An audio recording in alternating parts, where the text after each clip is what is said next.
As we had last left it off, the party gave their fond farewells to Barenbach and Imnara, and ventured onwards, heading towards the ruins of GreyHelm. You decided to make a pit stop along the way, searching for the ruins of Imnara's old house, which, unfortunately, due to low rolls, took you pretty much the entirety of the day to actually locate. And when you did, it was by accident falling down a hole. The entire place had been ruined. However, you were able to pick over the whole place, and you found some interesting items. As part of your long rest, due to the fact that this house had now seen human interaction where it had not seen some in however many thousands of years, part of the wall collapsed, and out came a small mechanical ball that eventually erupted into life. It identifies itself as Digit 3006, and it took an immediate shine towards Cora and Kerry. It did not seem to take a shine to the male members of the party. That was where we had left it off. So, you guys are currently resting in the covered, ruined house of Imnara. You set up a small little campfire just to get some light in this place, because it's pretty much pitch black because you're technically underground. Are you guys going to be keeping a watch tonight? Yeah, I think that's sensible. Okay. Yeah, I would think so. Who will be taking first, second, and third watch? I'll go first. Okay, Vorkus. Anybody would like to join Vorkus, or is he doing Yeah, solo? I'll join Volcrus. Okay, so Vorkus and Lisna will take the first watch. Okie doke. So yes, we'll set up a nice little thing. I'll have my zombie and my skeleton guarding the door as well from outside.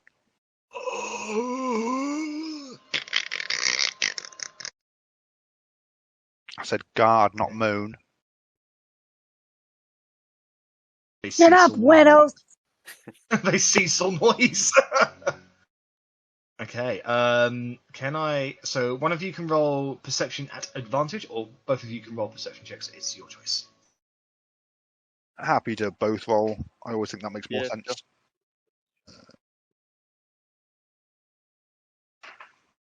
I don't I have would a have very set good up perception. my Guardian of Faith before going to bed. Right outside the door. Alrighty then. So, Cora's gigantic raccoon in an armor,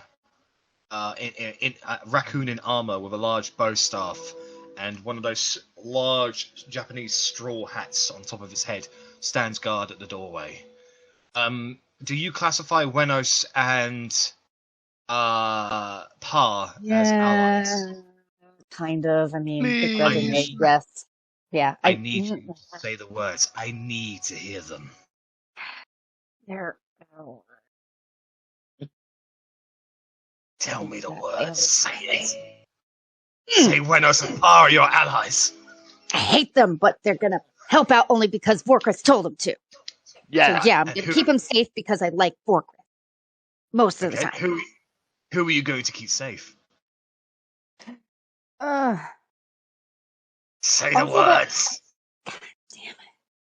I'm gonna keep Vorkus safe. I'm gonna keep Zurich safe. I'm gonna keep Carrie safe. I'm gonna keep Jobrick safe. I can't remember who else I said. I'm gonna keep Lismer safe. I'm gonna keep Bark safe. I'm gonna keep Digit 3006 safe. Even though, like, Kristen doesn't think it's a good idea, but Cora does. Yep. And Pot Chintuck and Wenos. Because if anybody hurts them, I want it to be me. You can see her cough up some blood as she says those words. She hated saying it so much. I mean, the irony is, if you're keeping them safe, like if you weren't keeping them safe, you would be the one hurting them. I mean, but like by extension, Cora would feel that. Leave my undead slaves alone. I look down at my pocket of Isaac and say, "Don't tell me what to do, Vorkus." Ow! It hurts being dust. I'm just messing Okay. around, don't I? Okay. So, okay. So as the first watch goes along, it's quite quiet. You hear the wind. Like looks like it's quite a windy night actually. You can hear the trees rustling, and it's good that you're on the ground actually because it kind of protects you from the bitterness of the cold. Ugh, cold. Other than I'll, that, it's a relatively quiet night. Lisbon and Vorkus, is there anything you guys would like to roleplay with each other? I'd happily. I can imagine like Lisma would just be asking magic in general. I figured as much. That's why I was going to get my spellbook out and just say, look, all you have to do to cast this spell is just read this and do those actions. That's it. Make an intelligence check, Lisma.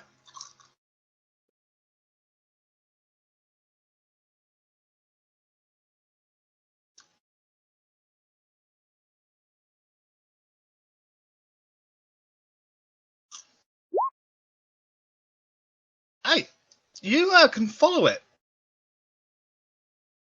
Hey, this actually makes sense. I can sort of like, yeah. Like, if you practiced it, you're fairly certain you'd be able to cast spells like a wizard. It'd take a little while, but you probably might be able to get the hang of it. Just takes practice. That's how I learned. I learned from a book, just like this one. Amazing.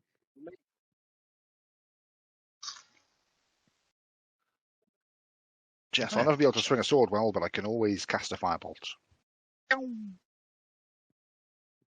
Well, that's sort of why I want to learn a bit of magic because, like, I hit that guy with an arrow pretty well, and it did nothing to him. And I've got this like rod that does a bit, but like, I can't do everything. I need a bit of versatility. You want to talk about not doing anything? You should have seen me in that fight, fighting all those bloody undead things. All my power is necrotic, and they just shrugged it off. It did nothing to them. I felt so weak and powerless. I know what you mean. Like, if I didn't have this rod, I'd have not been able to do a lot myself. I was very lucky to have found this rod. Good. Yeah, good rod. It flops and curls around your legs, Lisma. Tentacles are almost alive. Well, that's not creepy at all. I mean, for fucking Vorkrist, cool. Oh yeah, actually, Vorkris were like, yeah, sweet. Creepier the better.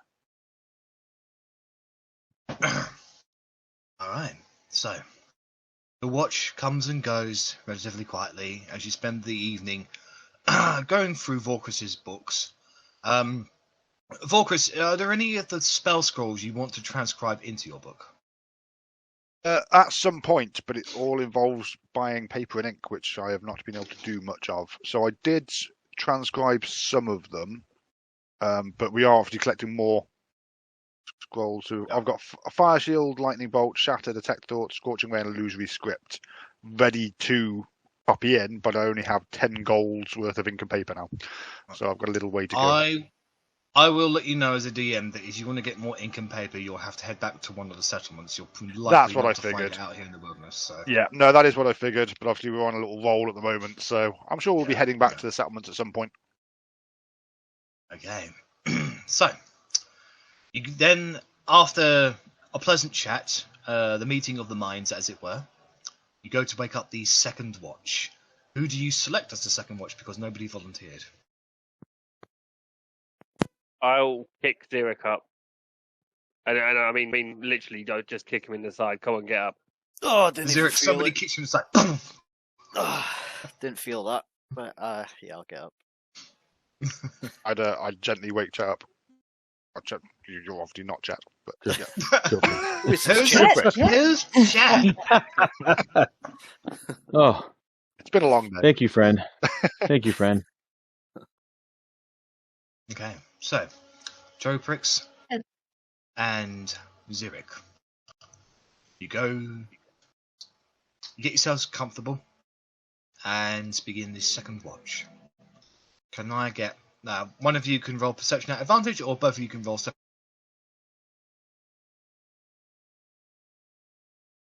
+5, Lee. I don't Yeah, know how I you got are. +4, so if you can go at advantage if you want. Okay.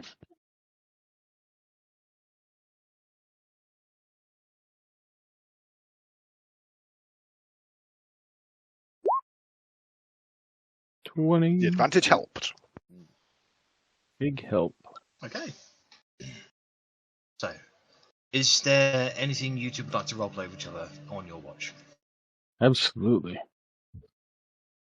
Zarek, you performed wonderfully in that battle. Sorry about the fireball, obviously. Fire magic doesn't really, or any elemental magic doesn't have much effect if I have my spells ready. I can absorb some of the damage, so it's a neat trick I picked up. It's good to know. Even though I knew you were hardy enough to overcome that. You're quite a warrior. I hope you come to realize that you don't owe me anything. I still do. There's still days on the deal until I've fulfilled it out and on to you. Well, there's nothing to fill, but you're welcome to tag along on our mission here. We need a great warrior and a good friend like you. So please stick it out if you can. It's definitely not been dull as I thought it would be, but been a few times when I thought I was close to crossing over, but thankfully you've got a good healer in the group. Yeah, we're a pretty well-rounded group, I think. Let's see how well we do with this next test.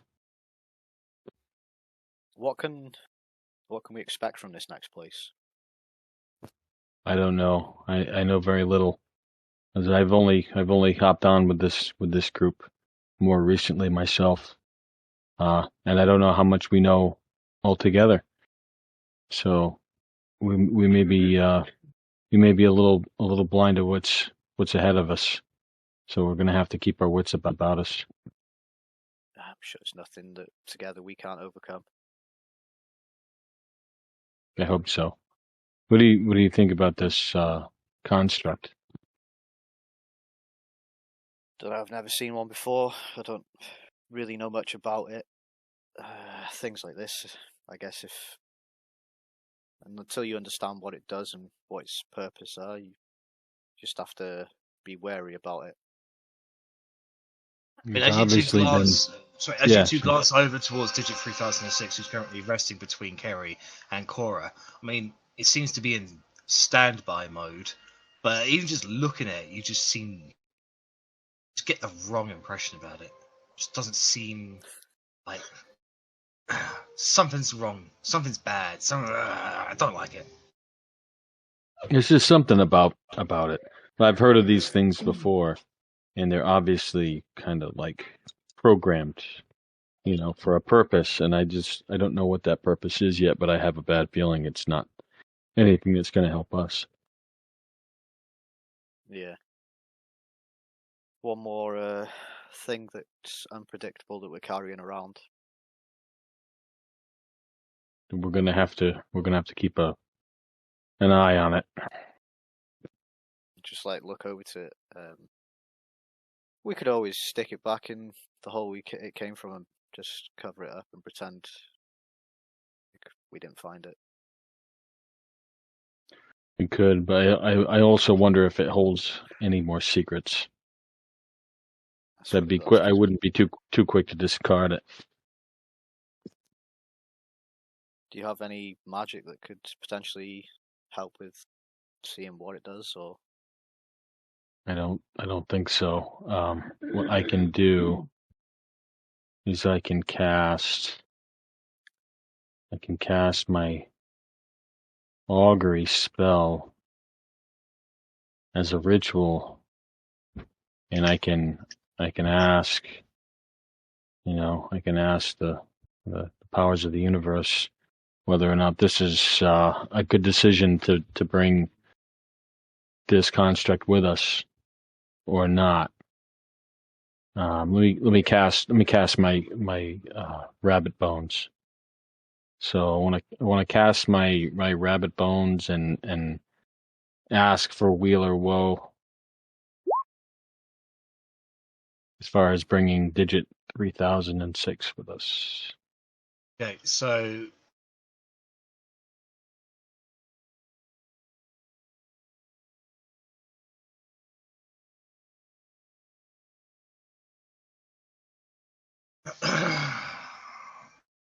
you do not get a result because you're not going to do anything. You're not going to be taking with him. You're not going to be taking 3006 with you in the next 30 minutes.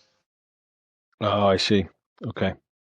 So I would probably tell Zarek it's going to be inconclusive until we go to immediately utilize him, if that makes any sense. Because our decisions are still up in the air.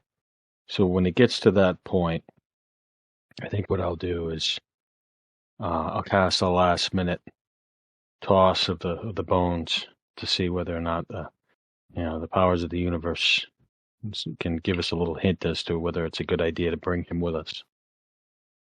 Yeah, it's a very interesting skill. I only know, like I've told you before, I only know the basics of some of the magic, but it's really interesting to see how far you and Vorkris can manipulate this different types of magic. It's still even somewhat mysterious to me.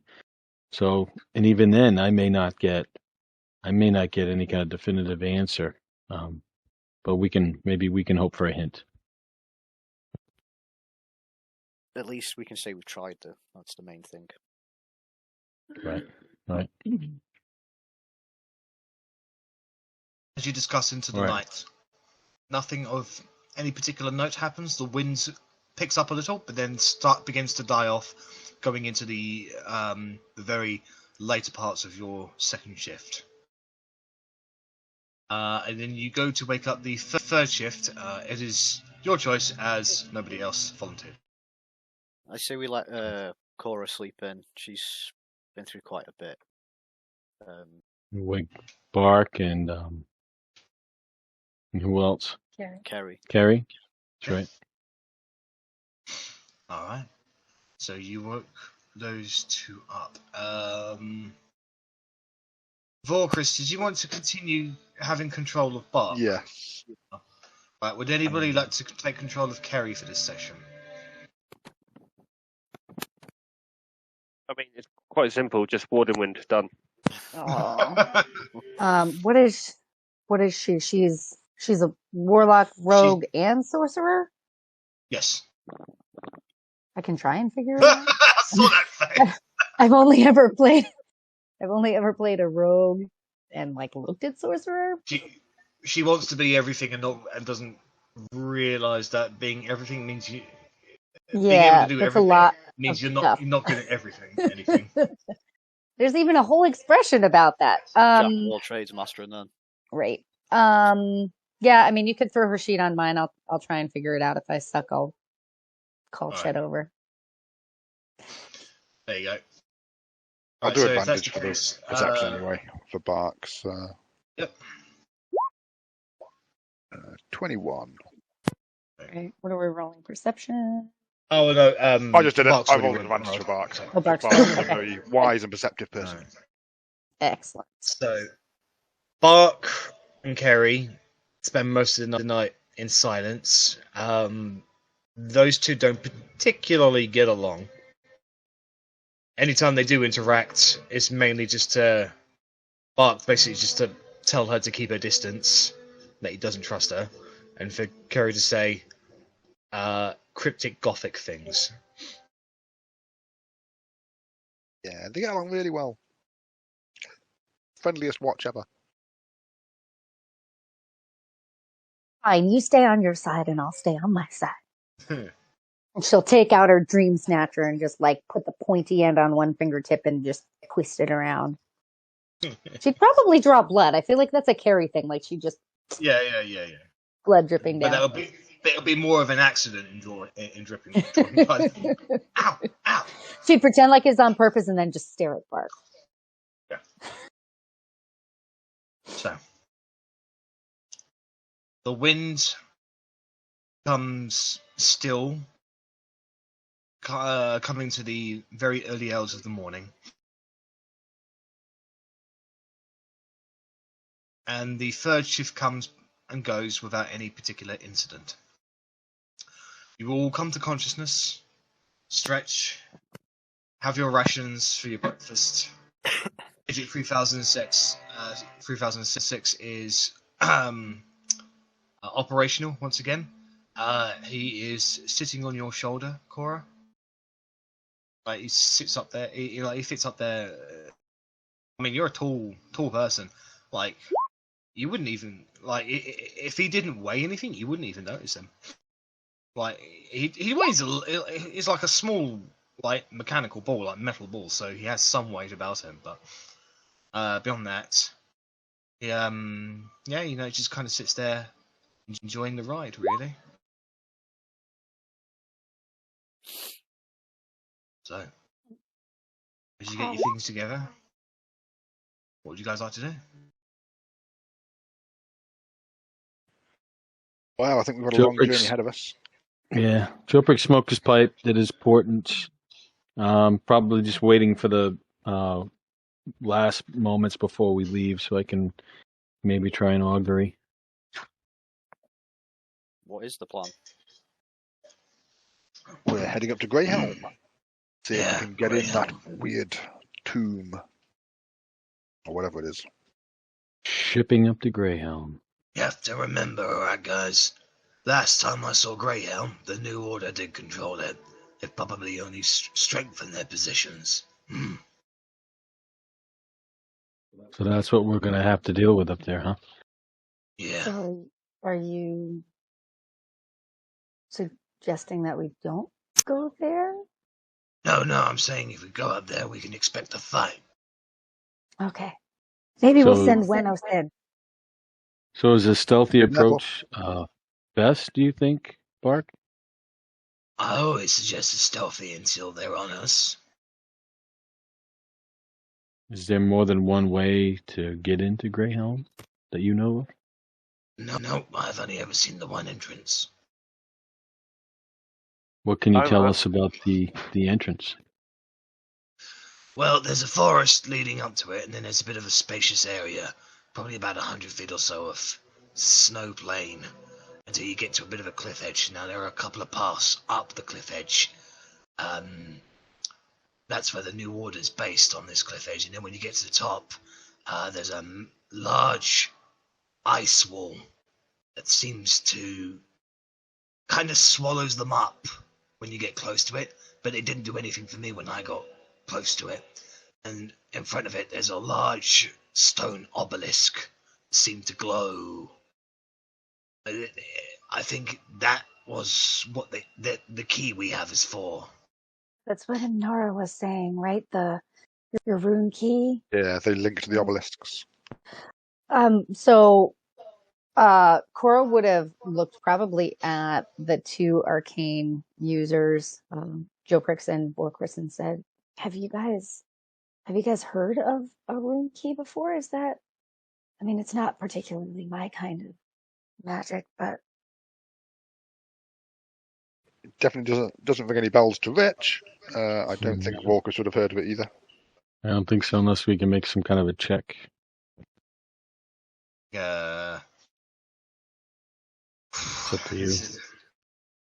It's up to you whether or not we would even been exposed to it. Make a history check at disadvantage for the both of you. Okay.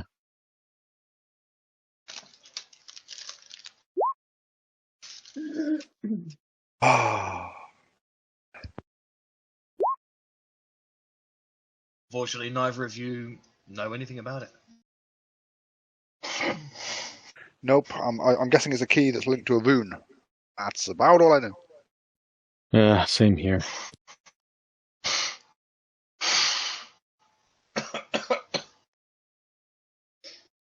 Oh, are we gonna go directly? I'm going to pull out the map again. Are we going to go directly to GreyHelm, or are we going to stop off at Hunter's Rest? I think that's where the hunting braves are, right? And I think If you go to Hunter's Rest, that'll add about 4 days to your travel time. 4 whole days. I'd still ask the question, but I feel like we're still headed towards GreyHelm.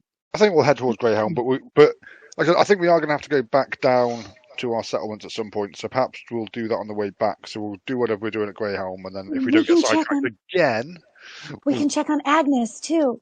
Exactly. I miss her and her Make sure she's bagpipes. okay. I know how fond of her bagpipes you were. I was fond of, the idea of destroying them, shredding them to bits, burning Poor them. Chris, that's really rude. I bet that we could find that she's doing very well on her corner they named after her and stuff, and she was performing and making lots of money. Yes, and I'm very happy for her, especially because at the moment I don't have to listen to it. Maybe she's learned a new instrument while she was there. Maybe. The trombone.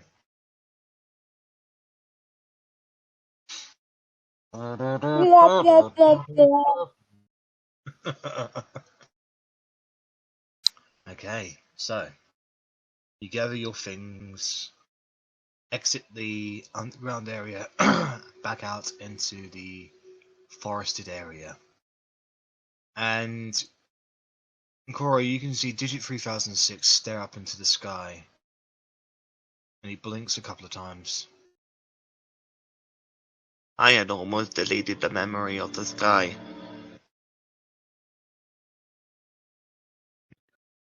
Can I roll? Are we about to leave?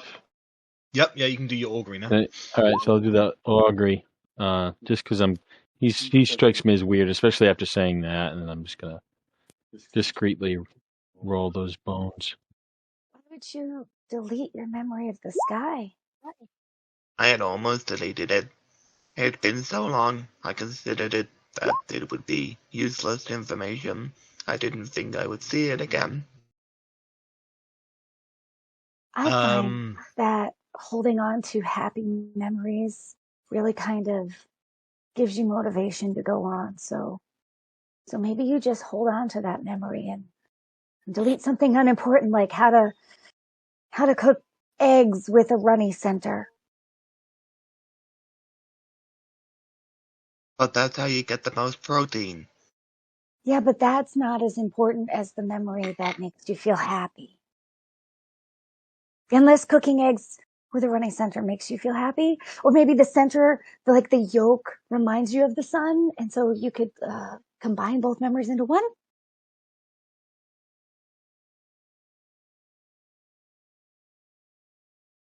I think I will combine both memories to the memory of meeting Cora, because they were all equally sunny.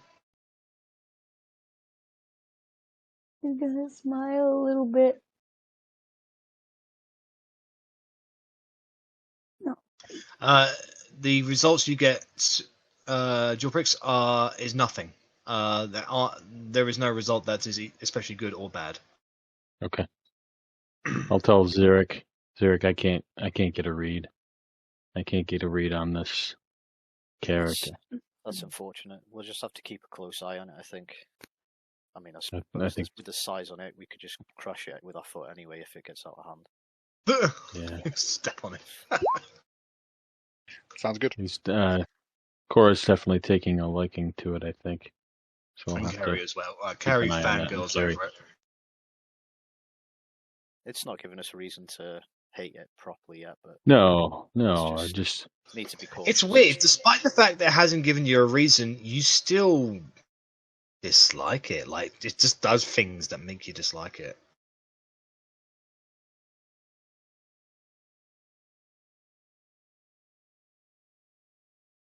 Just the way it moves, the way it sits, the way it talks. It's annoying. there's just something about that thing. That doesn't That particularly annoy Cora or Carrie, though. We still see it as Nope. endearing. Okay. No. You see it exactly how Cora would like to see it. As long as it's being nice. If it's quirky and weird, she's going to accept that because she's a little quirky and weird too. Yeah, yeah. Changing the topic a little bit, Joe Pricks wants to ask Bark, do you have any magic that you have available to you to get us into this place undetected? I can't even. No. No. Rats. Vorkus would step up and say, "Well, I can disguise myself and we can see the area." But I think for now we'll just head up and we'll try and scout out the area and see how many people are there, what's going on. No point trying to make a plan until we know who's there. Right. Alright. So, guys, set off. Direction of GreyHelm. Following Bark, who's gone for it before. Takes several days to get there. And the journey towards GreyHelm is not an easy one. The dense woods slowly turn from blossoming and plentiful to dead and scarce. The ground turns from grass to frost to snow to uneven rocky terrain. As the horizon slowly but surely comes upon you, you can make out the slight differences in the cluster of mountains that make up this range, separates this side of the continent from whatever lies on the other side. Your nights quickly become a battle to find shelter. As the first night, you guys get snowed in when resting in the tiny hut, and you have to dig your way out. The second night, you get hounded by intelligent beasts who attack several times throughout the night with increasingly smarter tactics. They are larger ape-like creatures, with 3 arms and 2 tails, but ox-like heads with odd stripes across them for fur. Bark and Xeric. These two are experienced enough to know that these creatures are probably one step away from being classified as intelligent creatures, capable of culture, but for now they are still animals, beasts. They start with straight up punching the dome, quickly moving on to ranged missiles. They switch up to make awful and extremely loud screeching noises that prevent you from sleeping, and each time you move out to deal with them they simply retreat, to return an hour later to repeat the process. The third night, you find a cave, clear it out of poisonous critters, and have something of a better night. However, the intense cold quickly spoils non-protected foods, even a couple of good berries. Cora, your natural fur helps you out immensely. And for the 4 humans, your fingers turn raw red before you even get inside the hut. Vorkus, you sneeze and a bit of frozen acid drips from your nose. Bark has experienced this once, but it's not better the second time around. By the end of nearly a week's travel, you are all somewhat hardened by your travels, but it is still difficult. You climb over a steep ridge, and you all stop to gaze upon a new sight. In the distance, built into the mountain itself, you can see stone structures, paths, towers, art. Time and neglect has clearly ravaged it, as it appears decrepit and abandoned. But there is no mistake that this was once a place of culture and civilization. The stories this could tell if the stones could speak. You can only imagine what this might have looked like in the past. Now it is merely a monument to a long dead civilization. Ark steps forward onto a couple of rocks, points towards it, turns to the rest of you and says, "Welcome to GreyHelm." Is there anyone else about? Not at the moment. You're coming up on it. You're still probably about half a day's away from actually getting to the Okay. entrance. That's cool. I feel very exposed walking up to this place in the daytime. You can stick to the woods as much as possible then. Yeah, the wood should give us cover. Well, we don't wanna be out in the open and in the dark. I mean, I don't know of any caves around here, and well, the cold ain't gonna be much better. I mean, we don't want to make the mistake of basically parking ourselves out in the middle of nowhere and getting attacked by those things again, do we? No, it's a nightmare. We'll die of exhaustion before we get a proper rest. We should probably get close enough but still nestled in the woods. Find a good place to get some good rest before we make the final leg.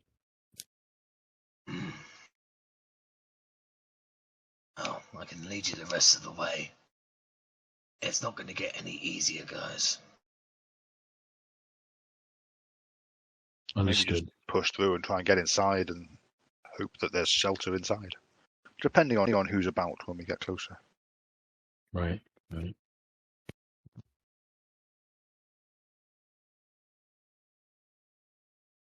It's about you said a half day's journey still? Yeah. About what time is it, Jack? You still got about half a day left, maybe. By the time you get there, you probably will have a couple of hours of sunlight left. What do you think, everybody? Should we push through and go in the dim light?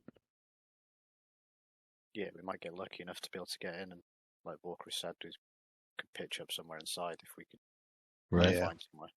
Right. Yeah, well, I'm up for just trying and seeing what's there. Sounds good to me. Worst case, if we get there and we don't think we're going to be able to get past any guards or whatever's going on, we can pull back a bit and still camp for the night. Yeah, Cora would offer to the group that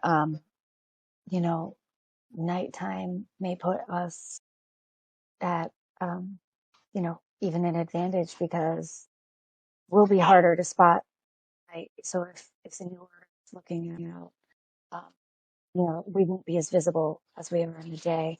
And then she'll look over to Bark because I feel like she'd be heavily relying on him at this point, which is unfortunate because he's not actually here. But she would say, when you were here last time, did you notice any activity difference between morning and night? Did it seem to be the same, or do you think that maybe going there as the day is drawing to a close is a good idea? I think our worst enemy at the moment is the cold. We are not equipped.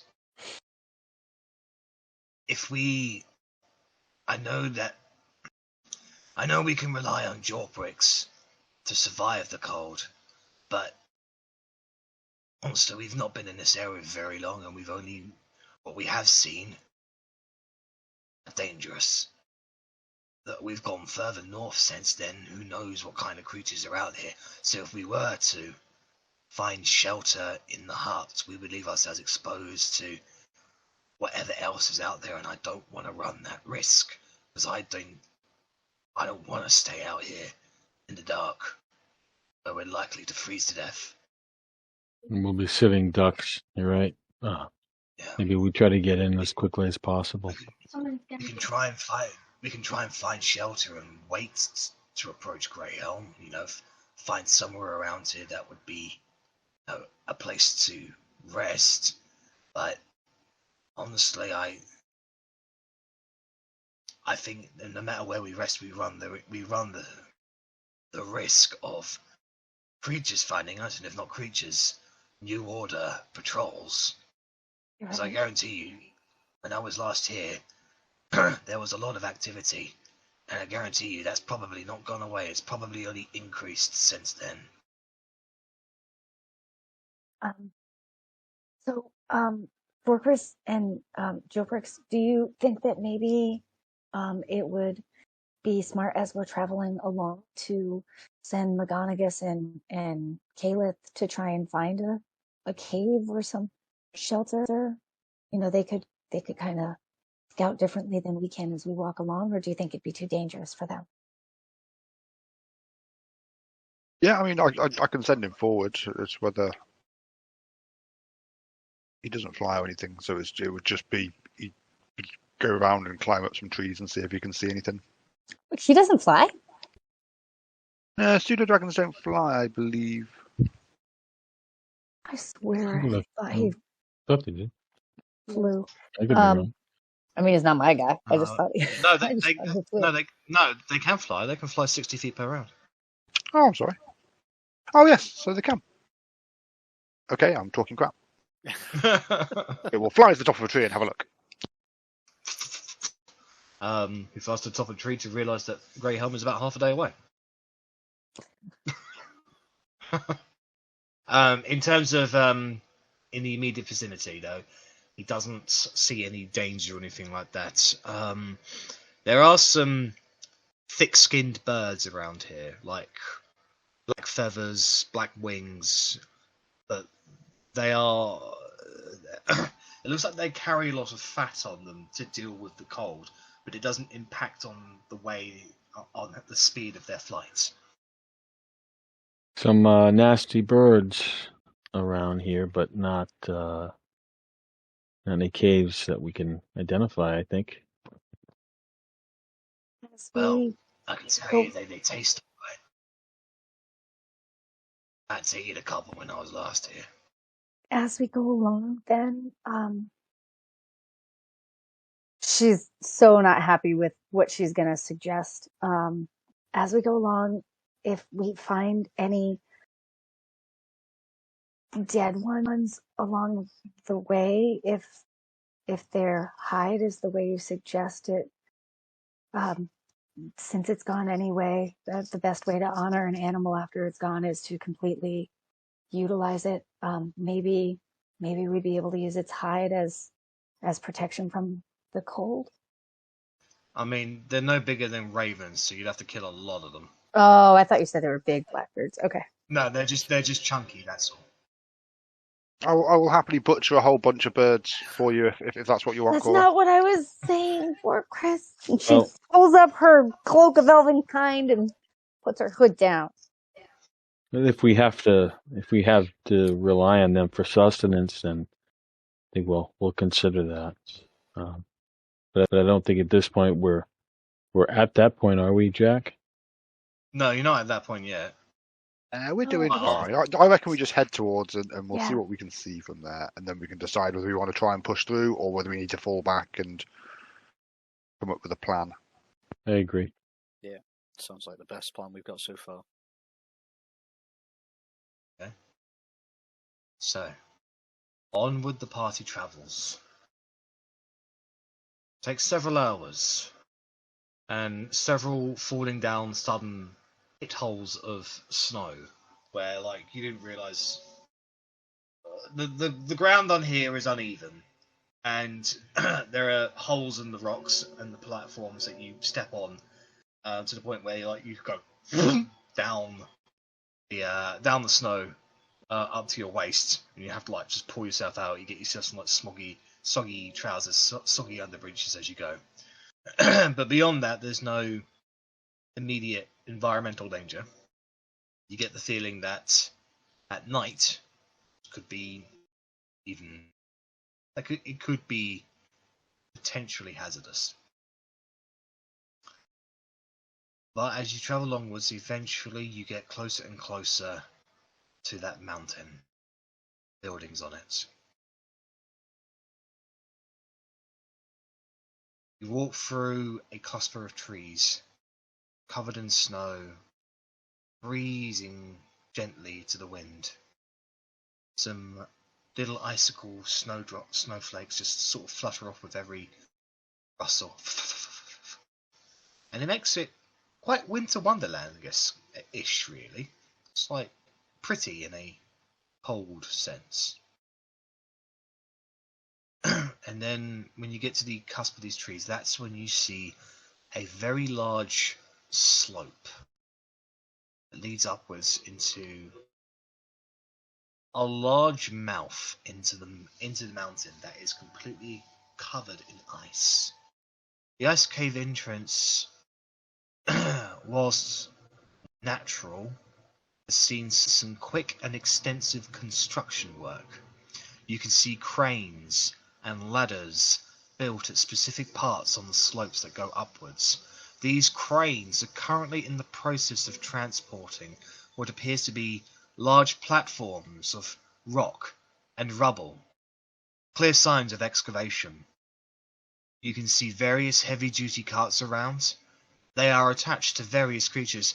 A couple of large white wolves, a couple of large purple, almost bird-like creatures, but with no feathers, and hooks instead of wings. And you can see humanoids on occasion, but you still have a good 150 feet gap between where you guys are on the tree line and the entrance to the slopes. Or the beginning of the slopes upwards.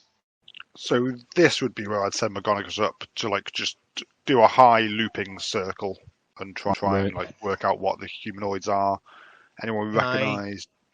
Can I get a stealth check from McGonagall, please? You can indeed. Oh, right. Nice. He gets himself hidden within a cluster of those large, fat, raven-like birds.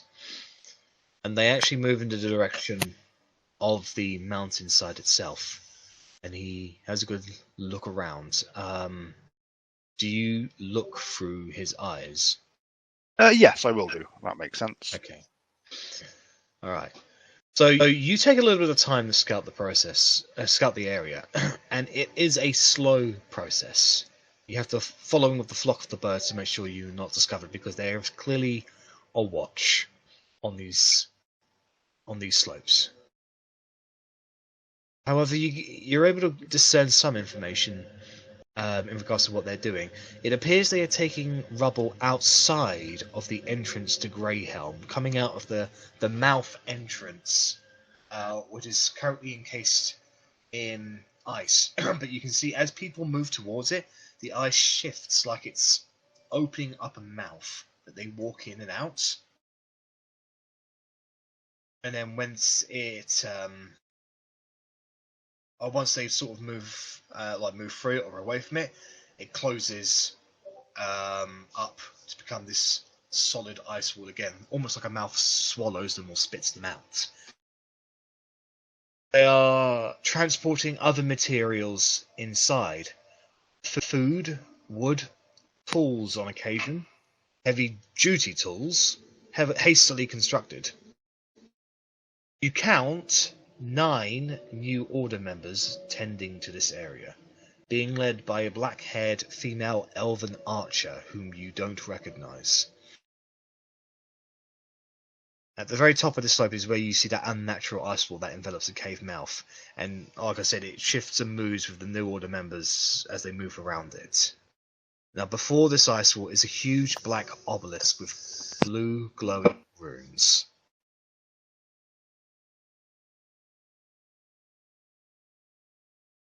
Okay. So yeah, I will relay that information and just say, so there's a bunch of new Order guys there. Are we going to try and fight our way in, or are we going to try and hide out and see if they leave, see if it's quieter at night? I've not come across much of these New Order guys before in actual combat. What they like to fight?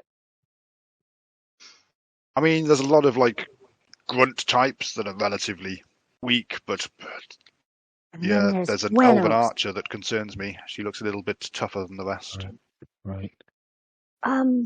So you saw the obelisk, which is what Imnara said, and then we have the key, and I'm gonna pull out Bark's key and see if you slipping my hand into his shirt.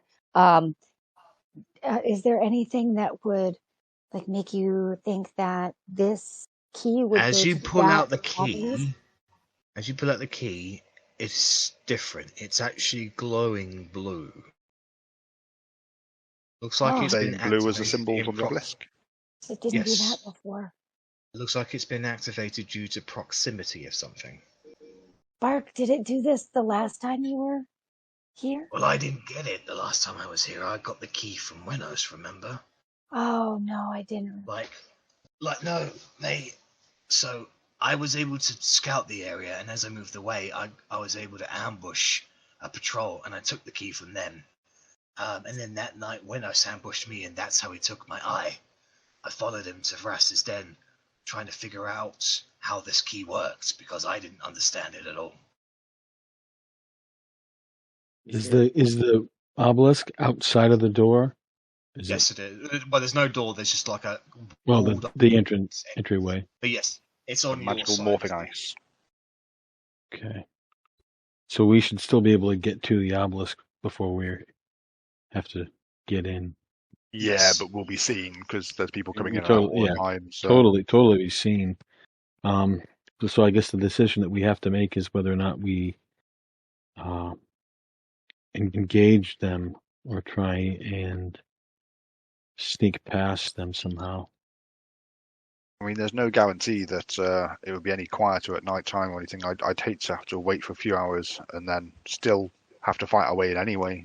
So I'm kind of on the side of just forcing our way in. We've tried the subtle thing many a time.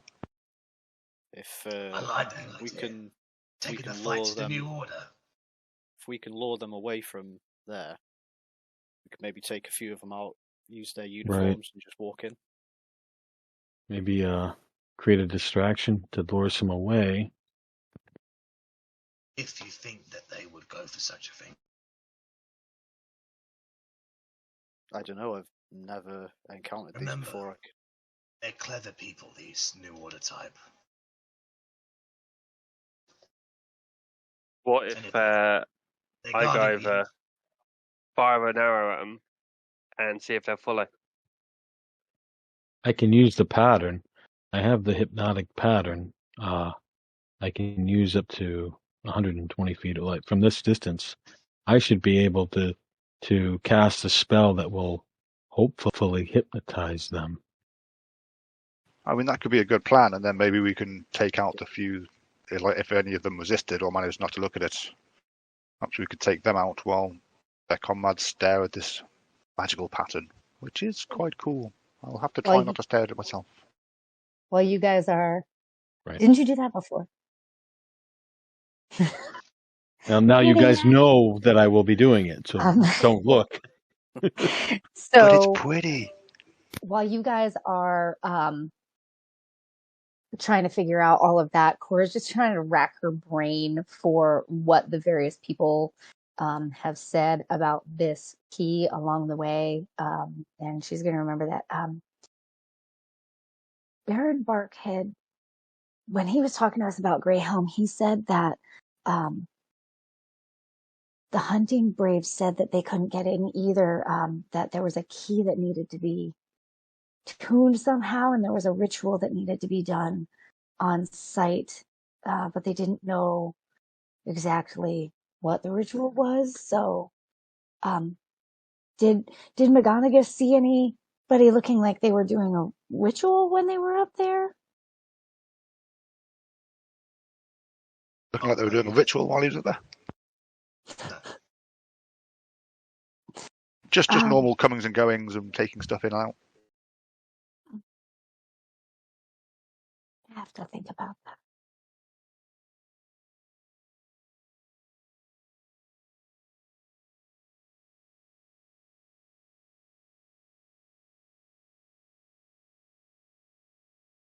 What do you reckon? Hypnotic pattern in charge? Barks for that idea. Don't attack with the element of surprise. It's more likely that it will still take you about a minute to charge from the rooftops.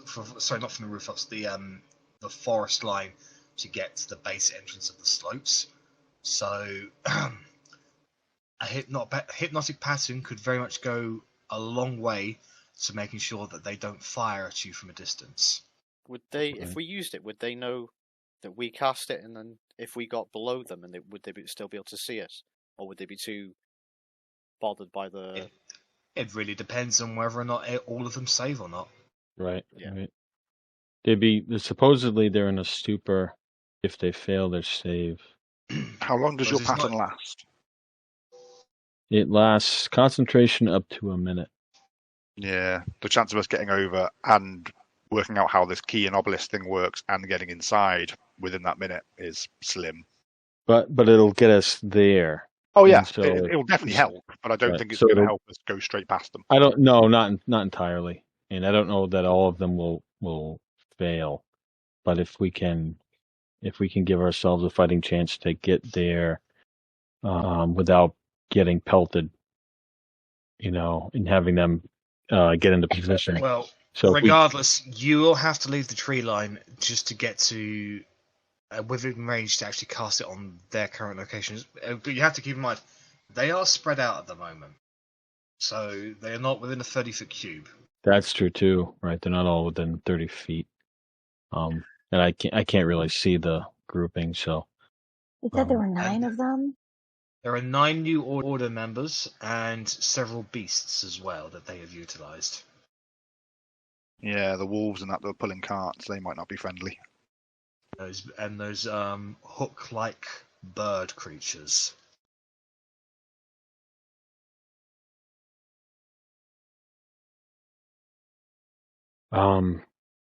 We could, I would say there, you got a couple of different options. Just, I could run out, do the pattern, and we charge up, or we can try a distraction to lure some of them, and then do the pattern. Could we not do an illusion to have like it look like there's people in front of us, so they come out and then we attack from the woods? I have minor illusion, but it's Minor illusion is only like a 5 foot, so you'd have Yeah, to yep. create like a gnome or a halfling or something smaller. Carrie also has that too. that is a very short range as well. That's only 30 Yeah, feet, 30 feet. and even if I did a distracting noise, I wouldn't be able to get far enough away from us that they wouldn't just come towards us. Fair. Is Wenos, the zombie Wenos, is he still wearing the same attire as similar to the New Order? It's ruined and covered in pus and blood, but yes. I think he looks quite zombified. I wonder if from Cora this gets distance... very sad because Isaac could have used prestidigitation and cleaned it. Yeah, I was thinking if we cleaned him up and pushed him out, maybe from a far enough distance, they could mistake him for being him. I tell you what, though, using those two as just a distraction tool in general, if we can push them out in the direction that'll lead at least some of them away to deal with whatever it is, just to engage them, at least it may give the pattern a chance to work on a group of people. I am happy to send them, or at least there's no point in sending Skeleton Pa. Yeah, we can send Renos in, and it may. Yeah, like I imagine he's probably recognisable amongst the order. So from a distance, you might think, "Oh, that's Renos," and then head towards him. Right. When he's a zombie, he can just like hit whoever comes up to him. It's been a Right. rough So if few we, months, boys. I know, right? So we send him off, maybe, at an angle, approaching from a different way that we would approach, right? To draw at least some people off to engage him to a distance, like in a direction opposite of where we're going to come up. Okay, look. So yeah, I'd make Renos go like 100 feet down the tree line, Yep. and with instructions to walk towards them, saying nothing. Lift your arm in a friendly wave, and when someone gets close to you, hit them. Okay. So that's what Wenos does. He walks 100 feet down the tree line, then turns left and starts walking towards the slopes. He's walking slowly, Watch and wait for someone to notice him. waving his hand, and slumping along like shuffling as zombies do. There is some movement from the slopes. Looks like he's been spotted. A couple of people get to the very edge of the slopes, here down. And then there's a blast of snow around Wenos. And he stops moving. Make a perception check, please, Vorkus.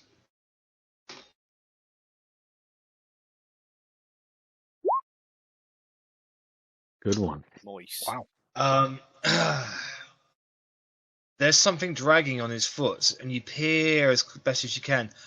Looks like there's a spike trap that's been activated that when I stepped on, it's gone straight through his leg and has impaled it, but he's dragging it along. He continues to walk. However, it looks like the trap is on a chain embedded into the ground. I want Wenos to do a strength check, please.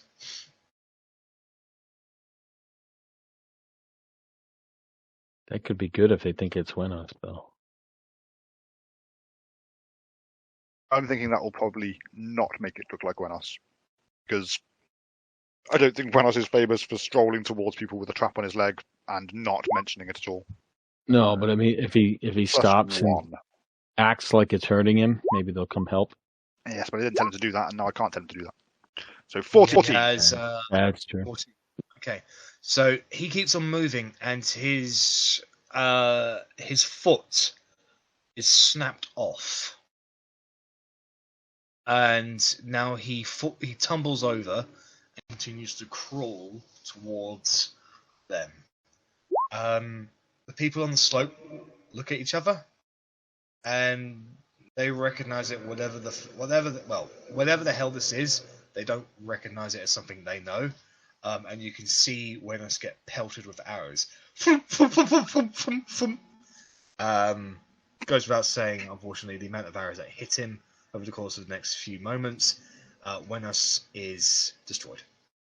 How far would I have to be out of the tree line to get the pattern in a place that I could get a large grouping of them?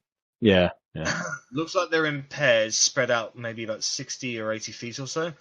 The best you could get is probably 3 of them, and you'd have to move about 60 feet, so nearly halfway, to get them. How far Holy away are they from us then, from the tree line? They are depending on the part of the slope that you go to, they are between 100, 120 and 150 feet. But they are not at the cusp of the slope. They're like a little bit further away from the very edge. So if we went to the 120 foot, you'd just be able to reach Yeah, them. I'd just there. I'd have to be at the closest point. Got nothing to lose. We now Right. know that they've set traps waiting to protect us. Right. I think So they've got- it's going to be a bad idea.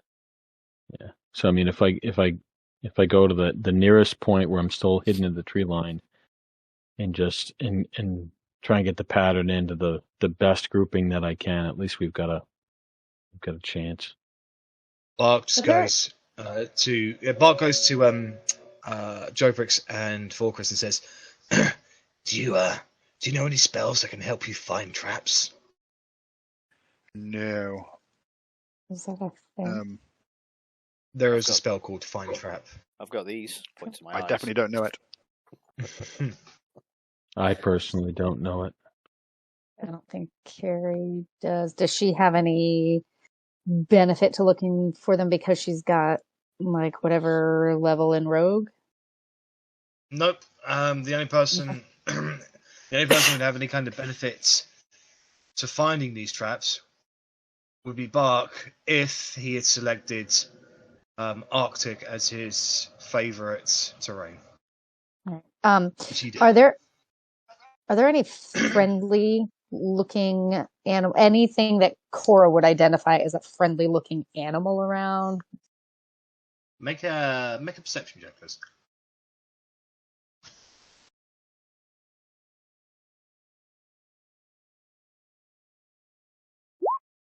Ugh. It's You cold, do not guys. find any. Best thing you see are those fat raven birds. So Jack, I had rolled portents a couple of days ago. Do you want me to just carry those over Yes, please. instead of rolling them again? Okay. Yeah.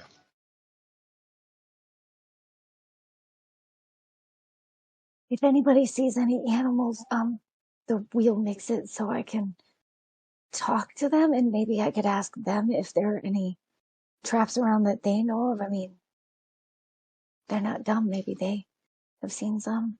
I mean, I can send Well- McGonagall out across the snow to try and find some, see if he can find some traps.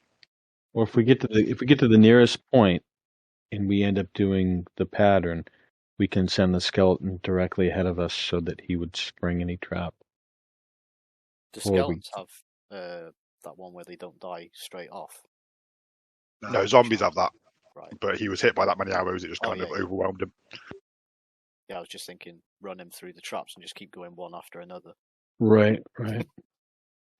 Gray, would your warding wind stop the arrows? I Yes, think it it would. actually would. It'd actually That's be what pretty it's good. for. Good, Well, exactly it what wouldn't it's for. It wouldn't stop the arrows. It would just put them at disadvantage to attack you. Right. Okay, well, I'm just thinking, because would the wind also stir up the snow so we could find the traps easier? Yes, it would. I think it might be the best thing to do right now, and it's a shame that she's not here to do it. It would be to No. warding wind. The only It's a time shame she's not here to see Warding Wind actually used. Right. It's almost Save as the if I day. designed something that would be perfect for the spell she spams. Yeah. Cora, Well, Rio, I hope you watched this video and just kick yourself that I gave you the opportunity to be amazing, and you chose had to to work. work. So, Well, what I can do is if I stand ahead with my shield up, and then you stand behind me with the wind going round, we can slowly proceed. I think I we wouldn't could. say I wouldn't say slowly. I think we should probably go fast. I think we need to go Nope. fast, but I would say. What do you say, Cora? Carrie, well, maybe Cora would remind Carrie that when she casts it, I'm pretty sure deafens herself and any other creatures in the area. So if we're going to do this, people are going to need to like come up with some sort of hand signal if they see something. She can subtle spell it so that other people aren't affected. You see. Oh, okay. Well, Carrie will tell Cora that she can subtle spell it so other people aren't affected. I think if we do the warding wind, and that can be the set off, we send the skeleton directly ahead of us, Lismer with his shield, and then when I get into a close, good, optimal position, I cast the pattern over them, that I can get as many of them as I can. That'll take some of them, it'll incapacitate some of them, and the warding wind should help with any kind of missile attack, and then we'll at least have the jump on them, at least get into a better position than if we just ran up. I also think that if you try and cast it on the ones that are further away, that we can't necessarily deal with quickly once we get close. Right. Sounds like think we have a plan. I think it's a Yeah, pretty good plan. I think it's Okay. pretty. Zurich, do you have anything you could do as well? Could you do some of those illusions as well, which make it more difficult for them to like? Before you target us? guys continue, Vorkris, because you rolled a natural 20 in your perception, you do notice that there is movement on the slopes. They are rushing around almost as if they are preparing defenses. Oh, we better act quickly. Like they're waiting for us. Well, no time like the present. Let's Indeed. Get this You ready? over with. So I just want you Gary? to be guys aware from a mechanical standpoint. They are aware something is coming because they have detected a presence thanks to this. They can detect undead within a mile of them. Okay. That is why. Well, they know that. There's is- a random zombie just wandered towards them. Yeah, Well, and if that you- zombie is now dead, and now they can detect your skeleton. Okay. So they know something's up.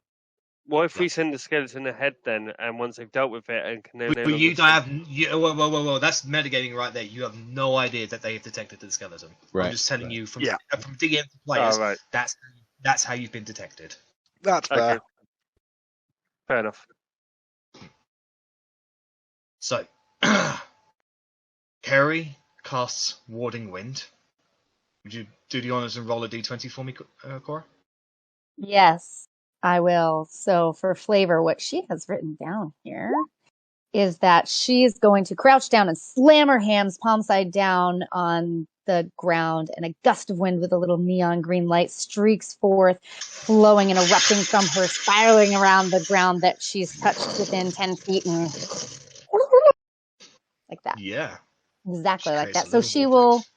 will have spent a sorcery point or whatever, I'll forget to careful spell it.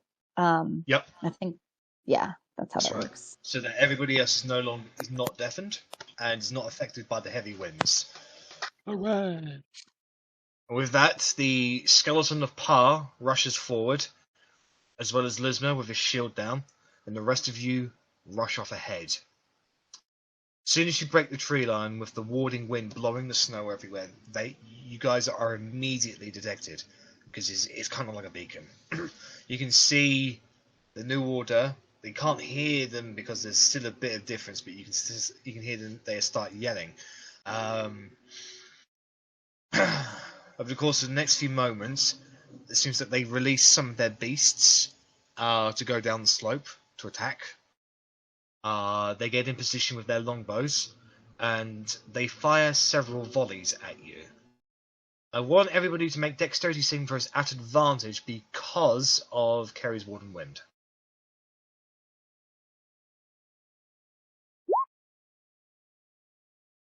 I don't think I've ever rolled this well. Wow. That was for Carrie. Very good. And this is for Cora. That sparks the second one from me. Yeah. That makes perfect sense that's. So, as you guys... Oh, can I get one for the skeleton as well, please, for Chris? Oh, yes, of course. Sorry, I haven't got the So- skeleton stats up. Just a reminder, Cora has her hood up on her elven kind cloak, which is going to make wisdom perception checks to find her at disadvantage. Well, they're not trying to see you. They're I know, literally just shooting at the... As we go along. Yeah. Before I forget about it. Okay, so that's good. So, you guys are able to weave in and out of any arrows that were to find purchase.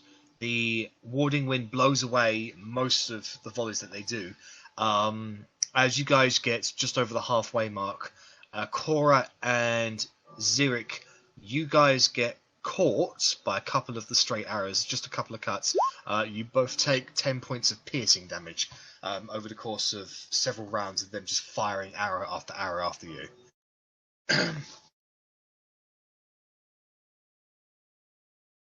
You can see these almost these bear traps. They were completely undetectable underneath the snow. But with the warding wind, the snow is blown away, and you can actually see them sort of blowing around on their chains, almost completely nullifying them as traps, actually. So you don't have to worry about avoiding any of the traps. The warding wind completely nullifies them, and you can see them. You guys rush off ahead over the halfway mark. Joprix, do you cast? Yeah, without seeing them. Yeah, without being able to see like a battle map or anything. Like when it's optimal, I would like to. Yeah. Yeah. Well, there's a battle map coming. I'm just I determining figured. where everything's going to be. So I'm gonna rely on you to determine when that I would know when the optimal time to do it would be. So you were going to go for the biggest group of people, is that right? I would say so. I think that's probably best. All right. Try and take as many as you can. At the moment, that will be their leader, one New Order Ranger, and two Winter Wolves. So okay. Is the leader the Elven Archer bird? Yes. Yeah. Yes. I'm not holding out hope that one's gonna. So that was for the ranger. This is for the leader. I'm going to apply my portent to the leader. Well, she failed anyway. She failed anyway. Oh, she failed anyway? Oh, okay. Well, never mind. I didn't think Now that. for the winter wolves. 20 and 18. Those are some wise ass wolves. Just rolled really Right. well. They 19 did. and Can 17. I apply a portent to one of them? Yeah, if you want. Yeah, I think I will. I'll apply. I think I rolled a 5 and a 2. I'll apply the 5 to one of the wolves. Okay. So one of the wolves, their leader, the elven ranger, and one of their other competent archers, another ranger, immediately just go. What do they see? So I do like a little kind of a serious black kind of a twirly thing with my wand, a flourish, and then out above them kind of sparkles up like a rainbow swirling kind of pattern that almost kind of looks like a little, I don't know, almost like I don't know what they're called, but they're like a spinning kind of a decoration that in the wind. Yeah, like almost like a disco ball, but like a spirally kind of one that would change as it twists. Yeah. Forcus does not look. Those three creatures, they stop and stare at it for the better part of like half a minute as you guys continue to rush on forward. The other New Order members continue to fire at you, so can I get a second dexterity saving throw at advantage because of Warding Winged, and because there are less people firing at you, the DC has been lowered by 3. How far away are we from them now? This is for You're Carrie. within 100 feet now, or we're within 100 feet at the base of the slope. Uh-oh. I rolled a 1 and a 2 for his advantage. Oh no. Okay. And then one for the skeleton as well, please. Yeah, I'm on it. Alright. So everyone but Bark fails. He stumbles on an outstretched stone a little bit, causing him to not get out of the way of some of the arrows that are finding true. He does take 4 points of piercing damage. You can live with that. At this point, the hypnotic pattern, these individual creatures are able to break out of it, and you hear one of them shout out, "Ceres, we're under attack! What do we do?"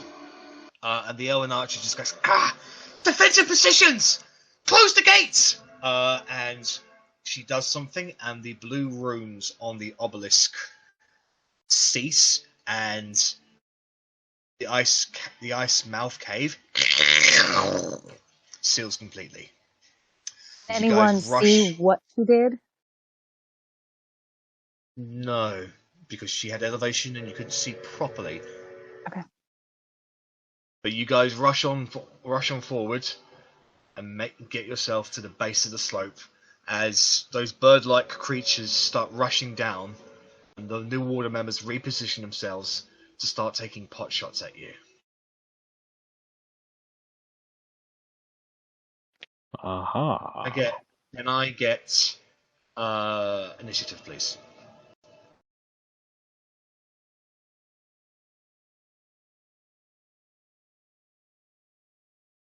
Oof, that ain't good.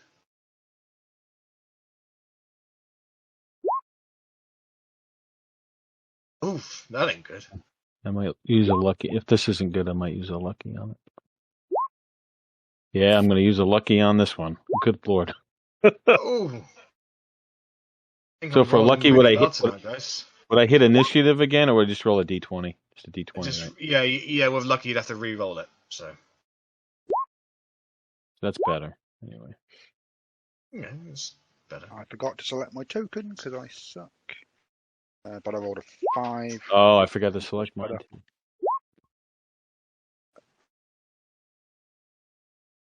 Oof. Right. Oof. I got a natural 20 with Ceres. Ooh dear. What do you get advantage on? I ended up with a 13. And I forgot to click my token. Yow, you all.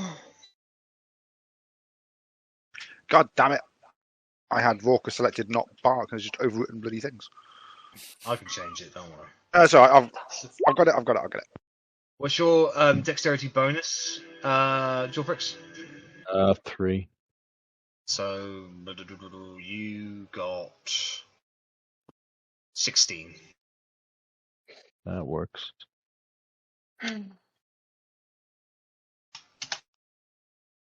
Vorkris, have you got the correct initiative? Or Yes, I changed it all over. very good, very good, very good. Right, That's so the skeleton. Ceres is definitely faster than Bark. I know, so she will go before her. Him. 10. I mean, he gets a Elizabeth, plus 6 to his initiative. Somehow, that doesn't seem right. But it's no, but because they tied, it then goes down to simple dexterity bonuses. He's got I a believe 4 he in only- Dex. Oh, has Okay. he? Well, then they Yeah. tie. Can I get a D20 from you, please? Okie doke. Oh, fuck's sake! Oh my god. Nice. How funny is that? Okay. That's Apparently amazing. the dice gods want Bark to go first. Okay. Apparently so. All right. Zurich. No, sorry. Lisbeth, what is your dexterity bonus? 1. Right, so the Rangers would go before you. Okay, I think that is everyone on there. Okay, so Bark is up first. Okie doke. So Bark is going to Hunter's Mark this first thing that's running down the at him. Now that he's close enough to it, Bark and Zurich would be able to recognize this creature as a hook horror, though it looks very different from the hook horror's home. This could be a New World cousin of it. Weird is what it is. And yes, he is going to shoot it with his longbow. Right? +7. He's not going to use sharpshooter. That's why that shouldn't be an advantage. So 11. 11 is a miss, unfortunately. Does he get 2 attacks? Yes, he does. Yeah, he has Yes. extra attack. 14. 14 is also a miss. Well done, Bark. And well, I guess he'd move forward to try and protect the party. That sounds like a Bark thing to do. That reminds me, Warding Wind is a 10-foot radius. I'm just going to put that on Carrie's thing. So that's the radius of Warding Wind at the moment. So anybody who stays within that radius, you are somewhat protected from ranged attacks. Okay, so it is Ceres's turn.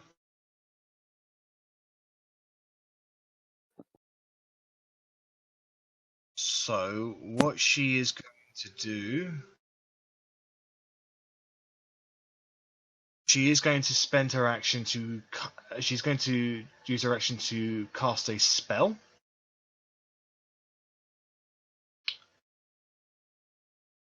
I believe she's out of range of any counter spells. Yeah. Definitely for me. Yeah. Yep.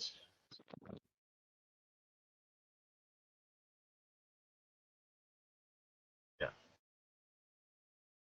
So she is going to cast Silence in that area, 20-foot radius. So pretty much that entire area is now a sphere. Opens up, and there's no wind. There's no cries of battle.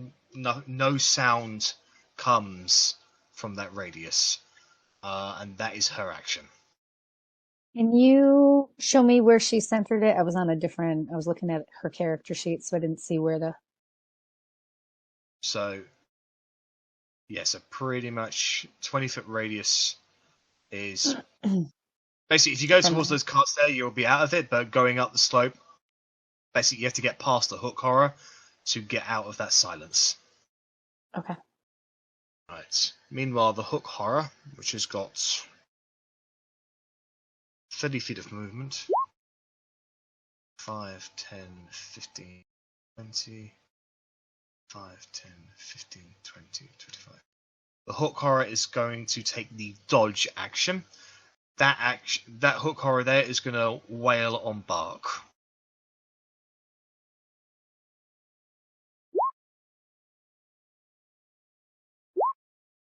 $21 and a hit. natural 1. And a miss. Right, so Bark takes 15 points of piercing damage. Can he make a Ooh. Constitution saving throw, please? Yes, he can. DC is 10. He Just. makes a save to maintain Hunter's Mark. As you see, this hook horror, this large creature, rushes up to Bark. It slashes one arm over towards Bark's face. He ducks underneath it. The other one catches him in the leg, almost trips him up, but just rips his calf area. You see blood pour out from his leg. Okay, the New Order footmen. You are all within range of their longbows.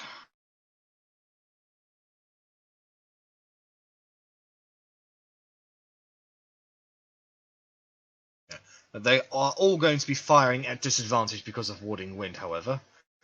So 1, 2, 3, 4, 5, 6. So everybody's going.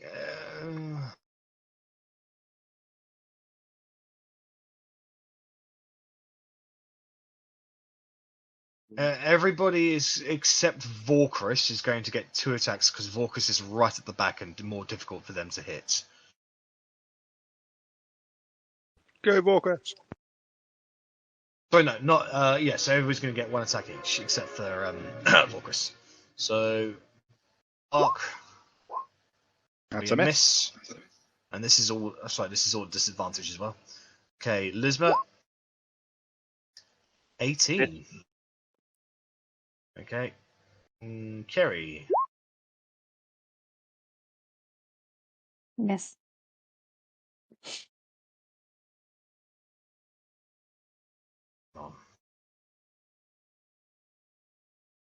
Alright, Cora. Miss. Miss. Joprix. Miss. And Zurich. Natural 1. So yeah, the arrows just fly towards you and they're just blown away by the air. They will hold their turn. They will not move anywhere. Joprix, you're up. So I think Joprix is going to attempt to get out of the silence, but still stay back. Probably if I position myself in between are these carts?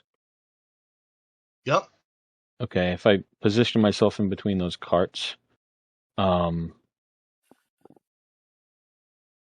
I out of the silence? Yes, you are out of the silence. Okay. I'm going to do that, and I'm going to drop in a fireball that hopefully can get both the wolves and the leader, is what I'm hoping for. Let me move my map a little bit. Try to pinpoint ideally where I can drop it. Yeah, I'm thinking probably if I drop it right there, I think I can get Saris, the wolves, and these 2, and maybe that one there. Okay. So, as you cast Fireball, I think right there. it hits the ground, explodes, and then pretty much all of the energy is enveloped by that obelisk, and it is dissipated. Oh no. Bloody So obelisk. it exploded, but it looks like the energy was sucked in by the obelisk before it it could didn't look. truly damage anything in a radius. So it's not like it was under the effect of anti-magic. It was more of a case of the obelisk negated the effect. Okay. And there's no visible like effect of like a boundary of where that might lose potency or anything like that. Make an Arcana check, please. Okay. And Vorkris, you can make one too because you are also a wizard. Yeah. I am on Oh, okay. fire tonight. Vorkris, you get the feeling that that obelisk acts as a conduit, and if it's affected by any spell, then it would take precedence and absorb said spell because of those runes. So you get the feeling because the fireball exploded there and it enveloped the obelisk, that's why it was absorbed So by you just the need to obelisk. attack outside of the range of the obelisk. So a bit below where you aimed last time, and it can still get people, but it won't touch the obelisk. Gotcha. Okay. Okay. Did you want to move anywhere? Oh, you've already moved. So. I don't have any more movement. All right. So it's the Winter Wolf's turn. So 5, 10, 15, 20, 25, 30, 35, 40, 45, 50. 5, 10, 15, 20, 25, 30, 35. Okay. 5, 10, 15, 20. This wolf here climbs on top of the crane and starts moving at the top of it. And is going to stop there as it looks like it's getting ready to pound down. This one looks like it's getting up to the very edge of the cliff. It's going to drop down and maybe flank you guys. Alright, it's Kerry's turn. All right. So just for perspective sake, that wolf is still technically elevated? Yes. Okay. All right. Also, again, because this is unfamiliar to me, even if she moved outside of the range of silence, because she's inside of warding wind, it would negate somatic, like she wouldn't be able to get off the somatic components. Is that No. You can still you can't when you're in the round in the effect of silence. You cannot cast anything that has a verbal component about it.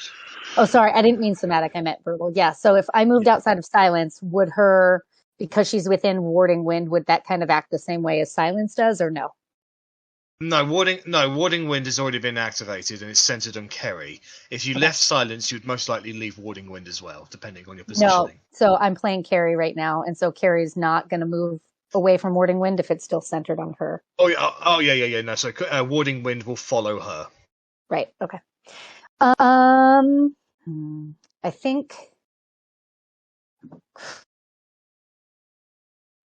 think what she will just do right now is understand that the warding wind is kind of protecting people and take the dodge action and stay right here and try and continue to protect. Oh, okay then, righto.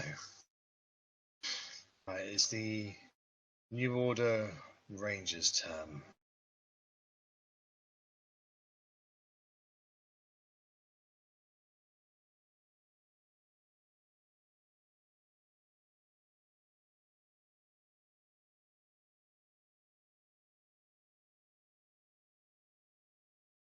Just checking something.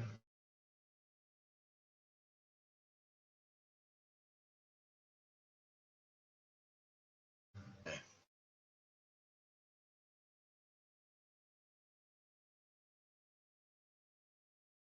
So, one of the Rangers moves up to the very edge over here. 5, 10, 15, 20.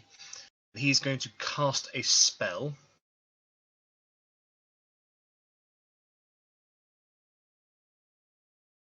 He's within range of counterspell, Jorbrooks, if you wanted to negate that. Let me see. He's a Ranger A. Yeah.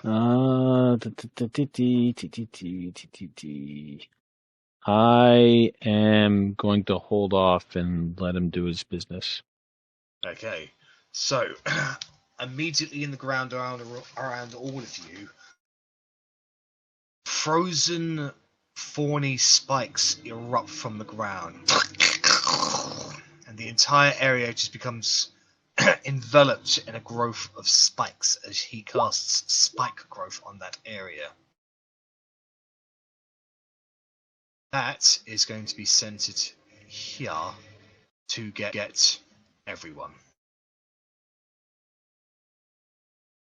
Can we get something up so we can see where it is, please?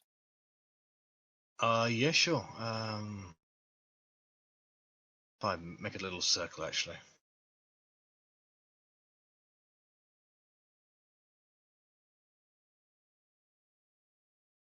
So yeah, it's basically there. So, 20 feet from that circle there is the spike growth. So that area has now become difficult terrain.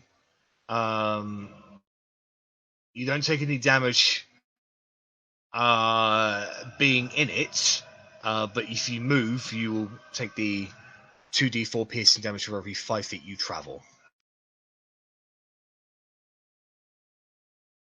Okay, and the other guy is just going to pull out his longbow, and he's going to take 2 shots down at Bark. Disadvantage, of course, because of warding wind. 24 and 11. So 24. So 24 of the hits. Yep. Is he below his maximum hit points? Yes. Okay, the big so thing attacked him, and he got hit by an arrow. So that's going to be 13 points of damage in total, with like additional 3 points from Colossus Slayer. That is their turn. Lismo, you're up. Awesome. I am going to take out my tentacle rod and attack this hooked horror. Okay. With all 3 tentacles. So 16, 3, and 14.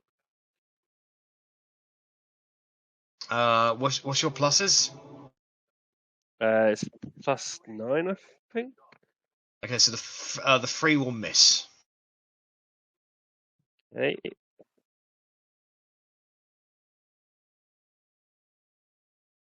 So as you pull out the tentacle rod, you can swipe it forward. So the tentacles reach out. The first one goes a little bit too short, but the other one wrap around and whiplash the creature on its arms before it shakes them off, dealing 4 damage. And then I am going to repeat that with my extra attack. plus your strength, I believe. Is it? Yeah, you're making 3 separate attacks, aren't you?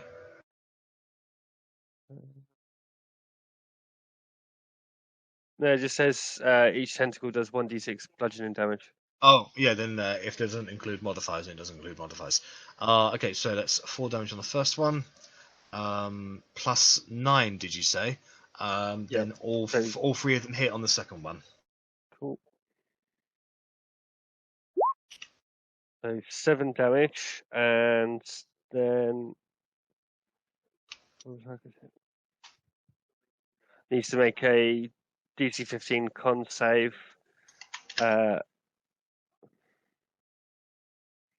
if it fails, its speed is halved. He has disadvantage on dexterity throws and can't use any reactions for 1 minute. Okay, so it's Constitution saving throw, so they are reasonably healthy. Which one was it you hit? Natural 20. Oh, That guy there. Oh, okay. Okay, so it does resist the effect. that is fine. Did you want to move anywhere? Nope, I am staying where I am. Alright. Zurich, you're up. I'm going to stay where I am and throw the new spear I got at this one. Okay.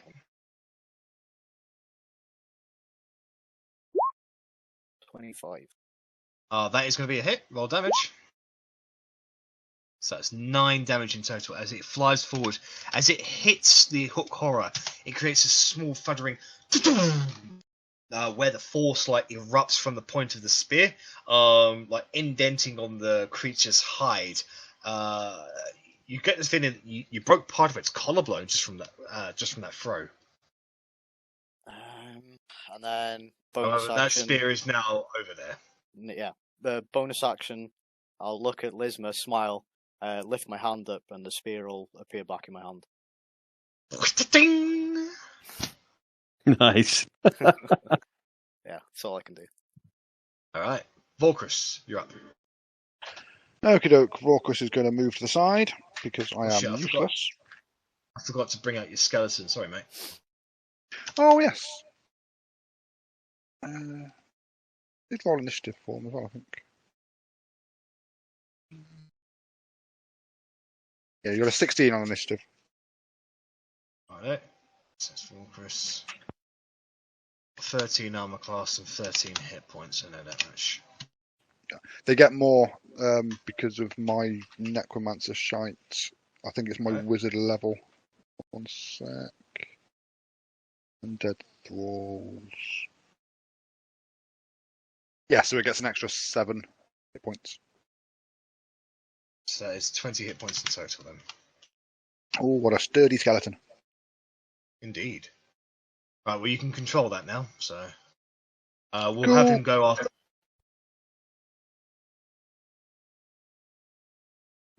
Okay, so Vorkus is going to keep moving to the side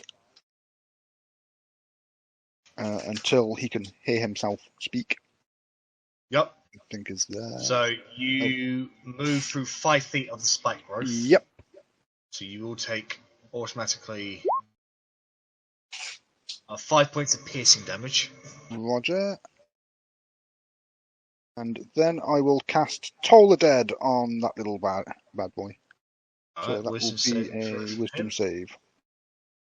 He's a little wise. 9. wise That doesn't enough. work. So he hasn't got his full hit points. All hero. Gong! It's supposed to be 2d12. It hasn't updated. So 5 and... Oh, for fuck's sake.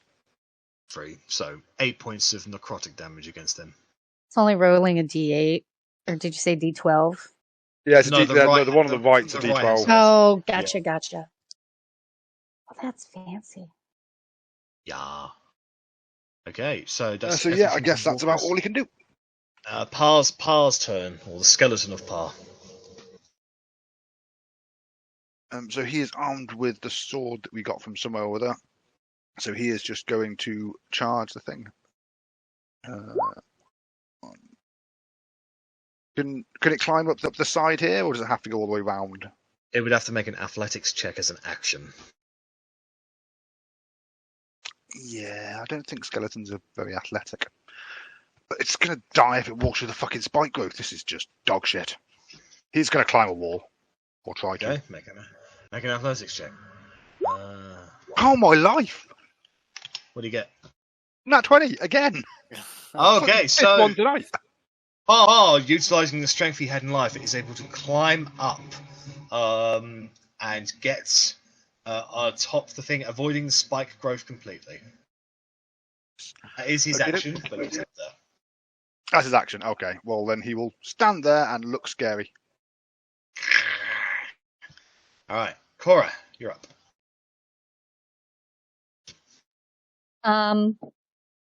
All right. Unless it's not working the way that I think it should, because careful spelled, the warding wind should not affect me, correct? That's correct, yes. Okay. So what I'm going to try and do is pull up my crossbow and go for the guy who casts spike growth, because that's a concentration spell, right? Yes. Okay. All right. So I will try. Oh, it's not on my. Oh, yes, it is. Okay. 14? 14 is a miss, unfortunately. This guy is armoured and dexterous. So he just ducks He ducks down as the bolt comes towards him, and it just bounces off the cliff face. Ting, ting, ting, ting, ting. Okay. Right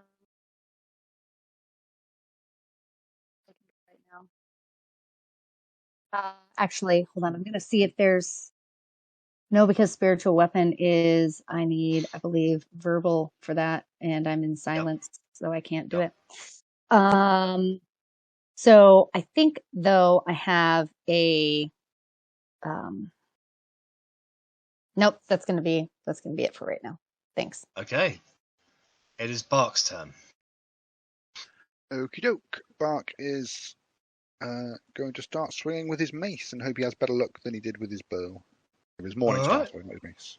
So he drops his bow, pulls out his mace. So a 16 to is a hit. hit. Yay! So it's 9 piercing and his hunter's mark. Nice, so that's 13 points of bludgeoning damage against him. So he whacks the creature across the big face. And then It he will go for No, it he doesn't again. make a sound. He doesn't make a sound because he's silenced. Oh. Ah, yes. And an 18 to hit. No sound of bludgeoning happens, but blood starts trickling down the head of this hook horror. It looks quite hurt now, and if you could hear it, it'd probably be screeching in pain. Good. Hunter's mark you only get that once per round, just so you know. Oh, sorry, you do. Yes, my bad. All right. It is Ceres's turn. She's going to pull out her longbow and she's going to fire down at you, Vorkus. I'm going to give you half cover because of you're like right up next to the cliff edge. Danke. Natural 1. That'll miss. And 24. 24 will not miss. Not even with shield. Do you have all of your hit points? No, because I had to walk through spike growth. So you take an additional 6 points from Colossus Slayer for 14 points of piercing damage in total. Okie doke. Right. It is the Hook Holler's turn. 5, 10, 15, 20. This one's going to attack Par. Natural 1 and natural 20. Wow. Just extremes today, eh? Okay, so Par will take... rolled well. That's some 4, 8, 12 points of piercing damage. Okie doke. This other one here is going to continue its assault against Bark. That's a 14 miss. and And 17 hits. So he takes 15 piercing damage. Can you make a Constitution saving throw?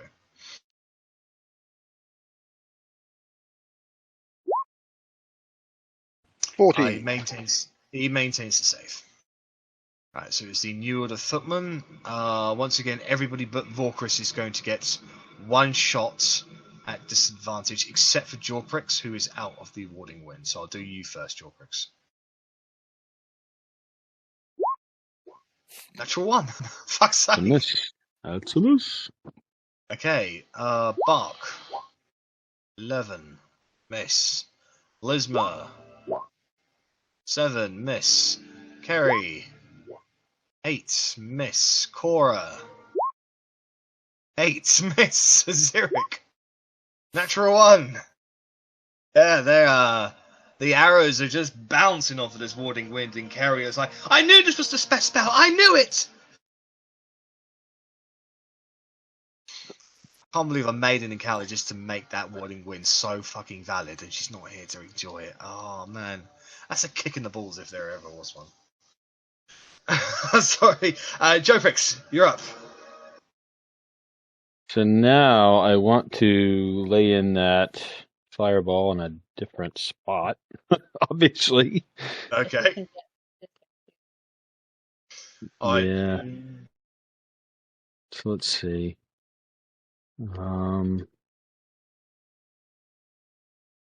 So I think if I put it just beyond the crane, the way that I can get Ceres. I don't know if that will No, if it touch doesn't that. if it doesn't touch the square that it's in, which is Okay. its cusp of it won't be affected. Okay, so yeah, I can get it so it just is below it. I think from there, right where I hit that guy, Ceres, and then the guy that's concentrating on the spike growth. And I think I should be good. Yeah, because it just hit that square there. Okay. So, and I don't know if it'll do anything to the crane, but We'll have them do. You have no idea. I don't know. I don't know. It's all right. This a mystery. is for Sarah. This is for Ceres. 10, and now for the Rangers. 20 and 16. So Ceres fails. Okay, Ceres fails.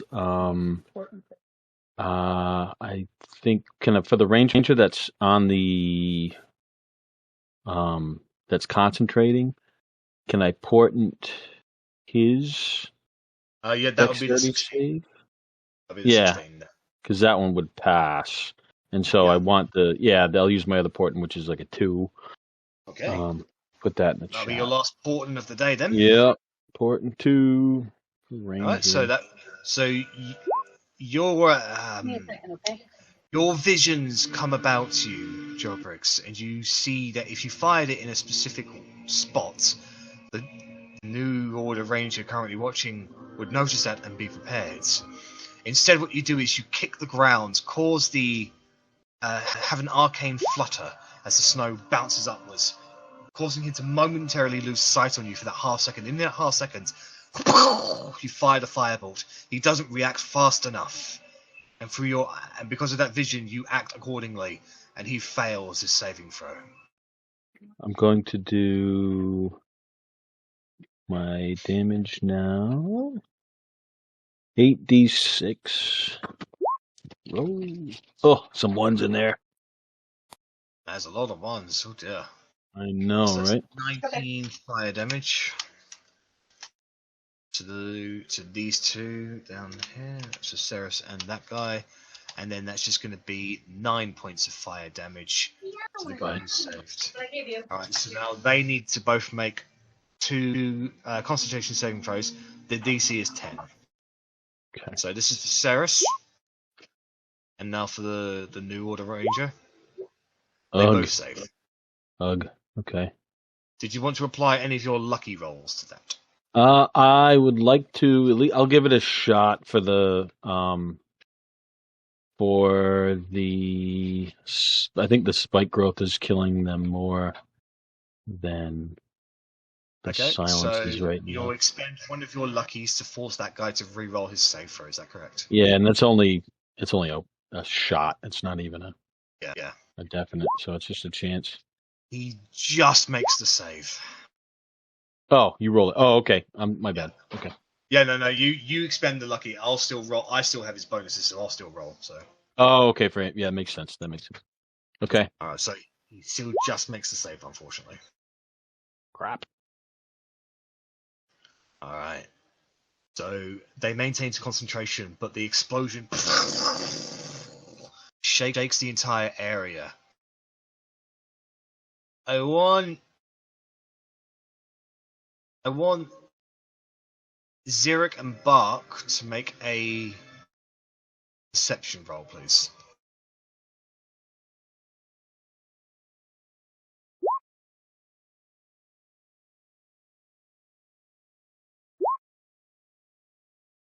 Okay.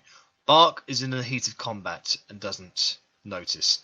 Xeric, your skills and your experience helps you stay attuned to the area. So despite the fact you can't hear anything, you feel something through your feet. Vibrations in the ground. While the rest of you see the crane on top of the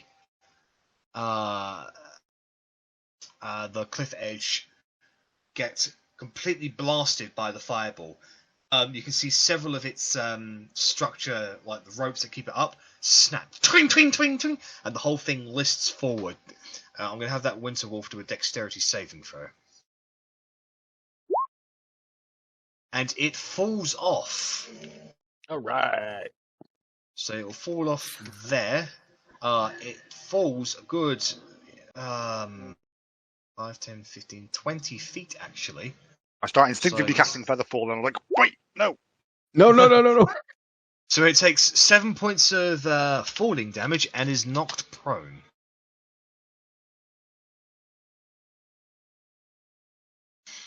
Alright. Jobrix, did you want to move anywhere?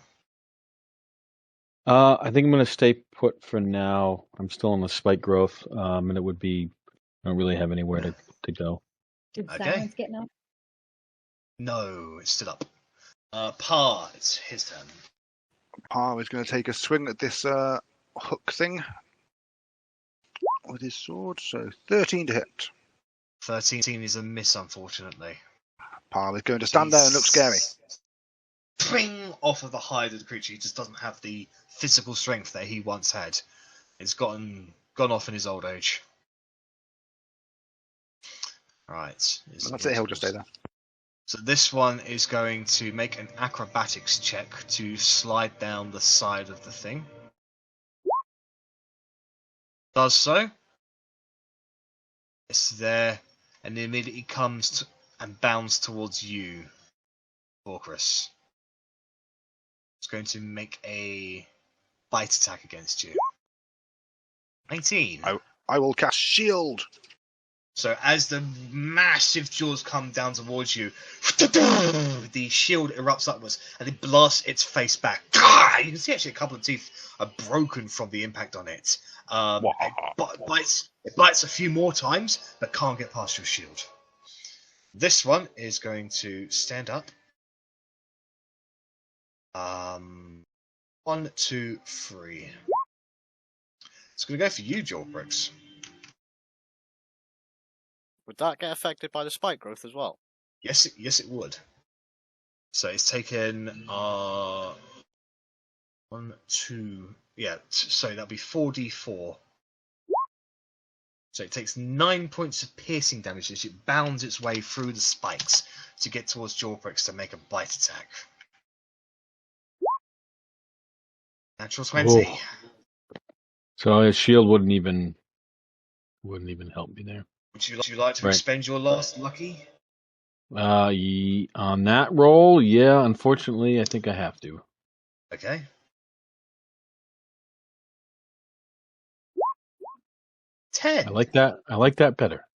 That is lucky. That is quite So- lucky. Gods realign the universe to make this creature slip on its attempted attack. And it falls over and misses its bite attack against you, but it gets up and just you duck in between the two carts behind you, and it's tight, narrow areas in it, and it just gets stuck on its shoulders as it snaps at your face, only literally like a foot or two away from your actual body, and it just keeps on snapping at you as you duck into there. Just a All little bit of pee came out. A little bit. All right, Kerry's turn. All right, so I think that the moment for warding wind is gone because I think Carrie needs to do something else. So, let me just check the range on this. Yeah, I'm going to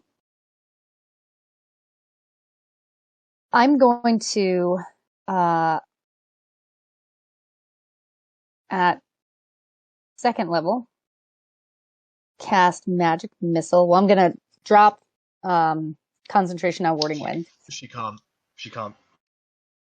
She's in silence. Yeah, so I'm gonna move. So hold on one second. Is Misty Step as a bonus action? Yes, but it's also a Step is vocal. also a verbal spell. Oh, damn. Before I had to climb Okay. out, I literally the only thing I can do is counter spell. Right. Okay. Without So let speech. me. All right. Let me do my range again. So silence ends here for her, which would put Carrie moving there. Okay. So she's gonna have to move through some spike growth. Yep.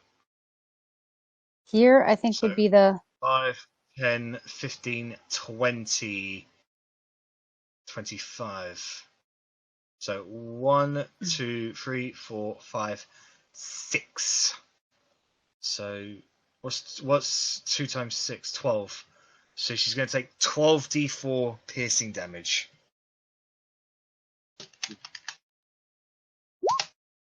It's 34 points of piercing damage against her as she just bounds her way through the spikes, ripping into her as she just goes on. Okay. Then from there, now especially angry, she's going to, at second level, I guess, cast magic missile. So, first she's going to target Saris. Yep. So this roll a is d4 plus 1. 1. Oh, maximum damage. So that's 5 force damage against Ceres. And then Now Ceres needs to make a Constitution saving throw. Yep. That's a fail. Silence comes to an end. Awesome. So then she's going to continue to hit another one at her. 3 damage. Another. And then magic missile is You got 3. So she gets if 4 it's- doors. yeah. All right. Yeah, So she's so going 2 to, more. because spike growth is still there, she's going to target the last 2 at that person. Okay. So 1 and 2. 7. That's 7 force damage against him. He needs to make 2 Constitution saving throws.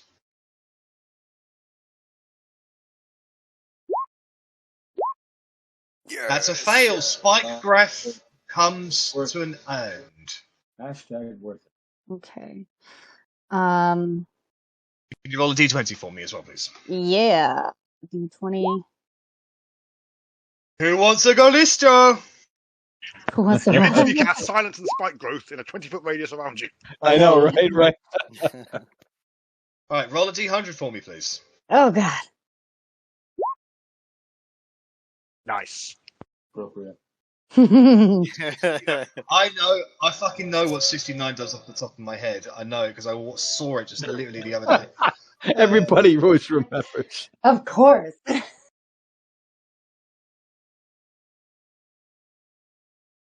Just checking. Okay. So, where is Carrie at the moment? Oh, shit. She is here. So, Uh-oh. Yes. okay. So, Lisma, Cora, Xeric, Joprix, and Bark all turn invisible. As Excellent. does Okay, the Hook Horror and the Winter Wolf. of course. So pretty Oh, much. shit. So Zorkris, a magical explosion happened from Kerry, and everyone over there has disappeared. I just assume everyone's dead and I'm now on my own. Yeah, that's quite Right. literally it. This is exactly what happened in the. I'm not going to say because that's a spoiler for Chet and Kristen. Okay. Well then, Kerry just goes, "Whoops." also accurate. So I think she is going to. I think she has a healing potion. That's a bonus action to take. Is that correct? Yeah. All right. So she's gonna take a swig of the healing potion. I think that's, what is that? 2d4 plus 2. That's right. Yes. Okay. 2d4 plus 2. So she'll get 5 whole hit points back. All right.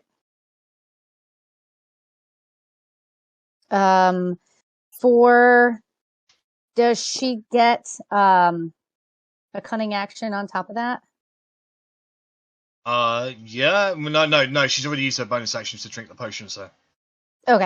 All right. Then that's it. All right. So the Rangers are down there, and they're like, "What? I guess they died. Well, let's get that Dragonborn." Oh no. But my AC is still quite high because of shield, so. Yeah. So you're going to get. You get half cover anyway, right? You got half cover. Just checking something. So, Volkris, you're going to get 2 rounds of Hunter's Mark placed on you. Oh, lovely. Thanks a lot. You're the only one left. It's just... Oh god. Yeah, that's fair. Okay, and they make 2 ranged attacks against you. So here they come. Alright. 1, 2. So 1 hit. Okay. So that is 12 plus 4 plus 4. So that's 20 points of damage in total.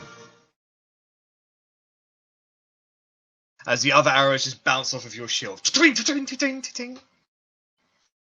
Alright. Lisma, you're up. You're invisible, and everybody around you has disappeared. Except for Volkris. I'm gonna. Would I notice that I'm invisible? Would I be able to see myself at all? You can see yourself covered in an ethereal sheet. Like, you're translucent, but you can see yourself. So you... I mean, it's common enough for spellcasters, you know that you are invisible. I'll be like, oh, must have accidentally done some magic. Amazing. Finally. I would walk up to, like, probably next to this guy, and I'm gonna whack him with my longsword. Okay, make an attack roll at advantage because you are invisible. Okay.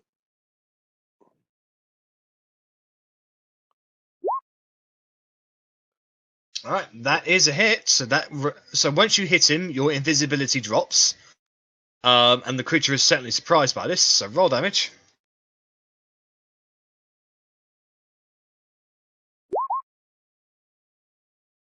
It's 10 damage. I'm doing it one-handed. Yeah, you don't have a shield at the moment, do you? I do. So, have you dropped the shield? He said Wait. one-handed damage. Oh, yeah. Oh, yeah. So, fucking, that throws me off. Really does.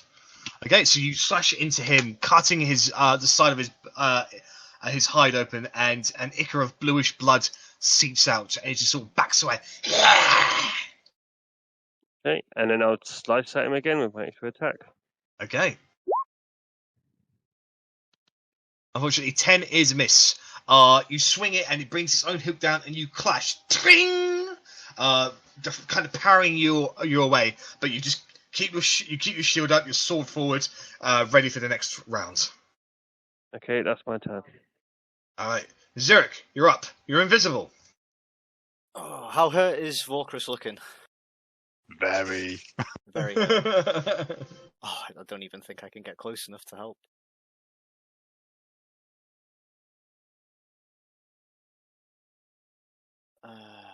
Shit. No, I won't be able to help. It's fine. He has a plan. Yeah, I'm going to follow Lisma up then. So here, push past, attack the one on the left then. All right.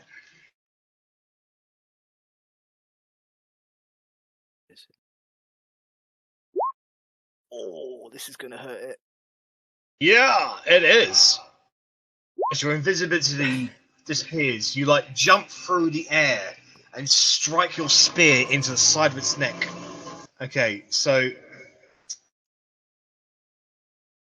3, 4, and 2. So that is 6, 9, 18 plus 4 plus 1. That's 23 piercing and force plus 1, 2, 1, 2, 3.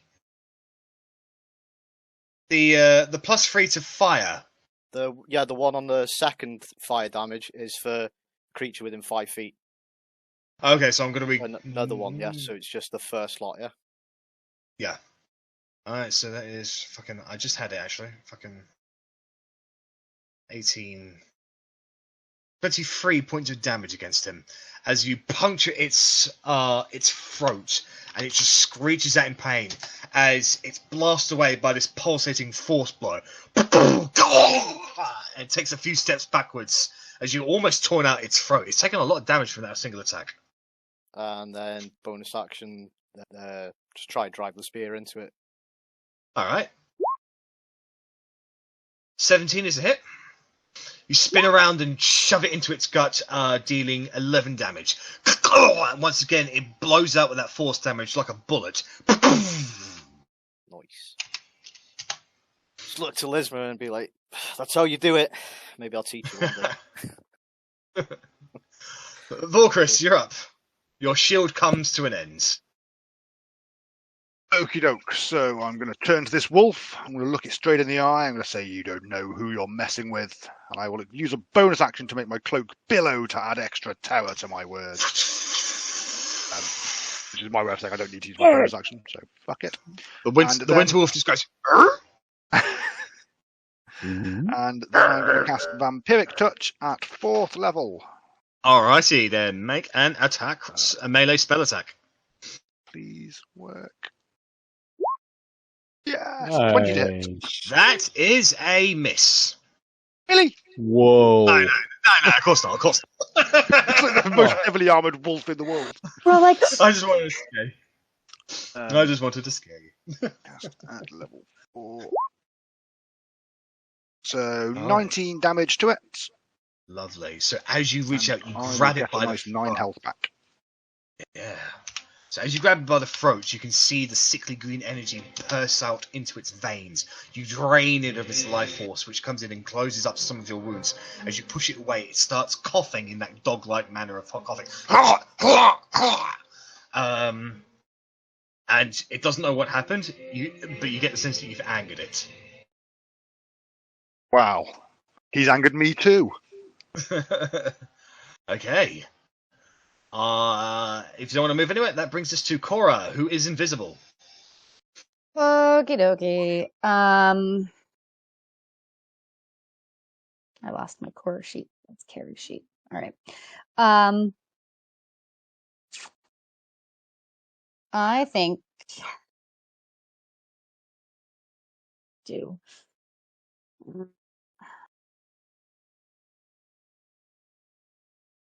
I'm going to cast Spirit Guardians. Alrighty then.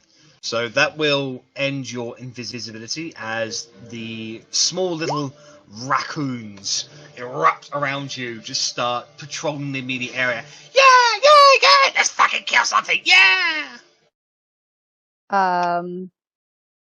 And then as a bonus action, I'm going to get out my spiritual weapon. Yep.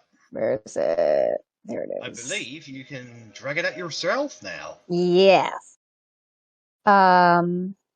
Okay, and so let's see, that's a 60-foot range from me, so I'll just figure out where I want to put it.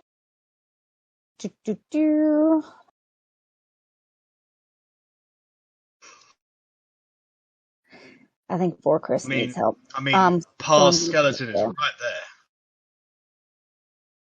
I'm not gonna hit Pa. What do you mean? I mean, Par's an awful man, and his horrible evil skeleton is right there. Stop. Look, my zombie's already died. Leave my skeleton alone.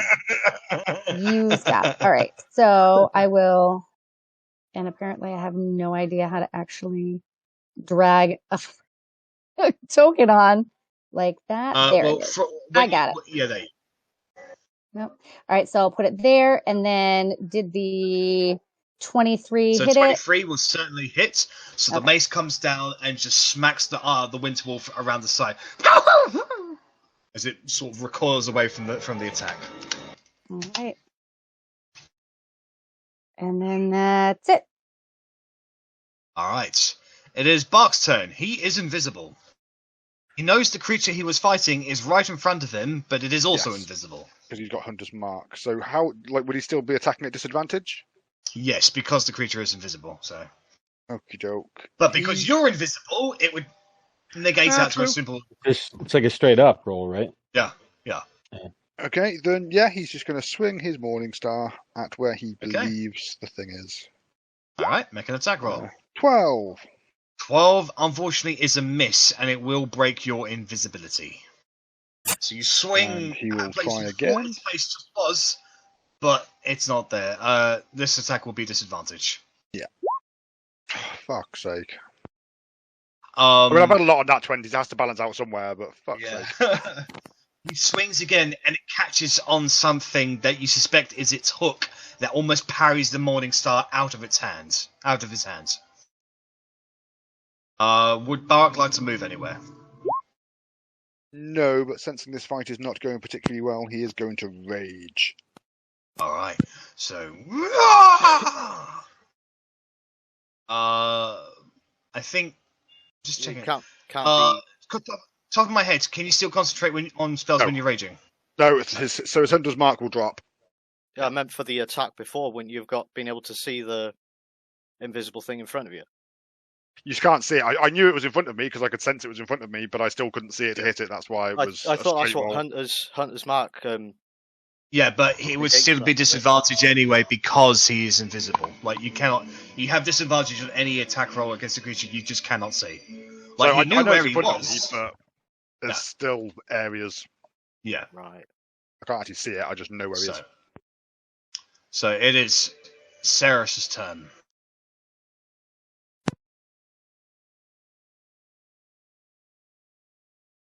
Ceres is going to cast Hunter's Mark on you, Lisma.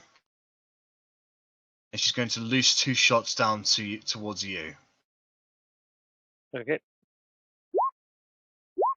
26 and 16. One of them hits. Have you got all of your hit points? Yes. Alright, so she cannot activate Colossus Slayer against you. You take 6 piercing and 2 Hunter's Mark for 8 damage in total.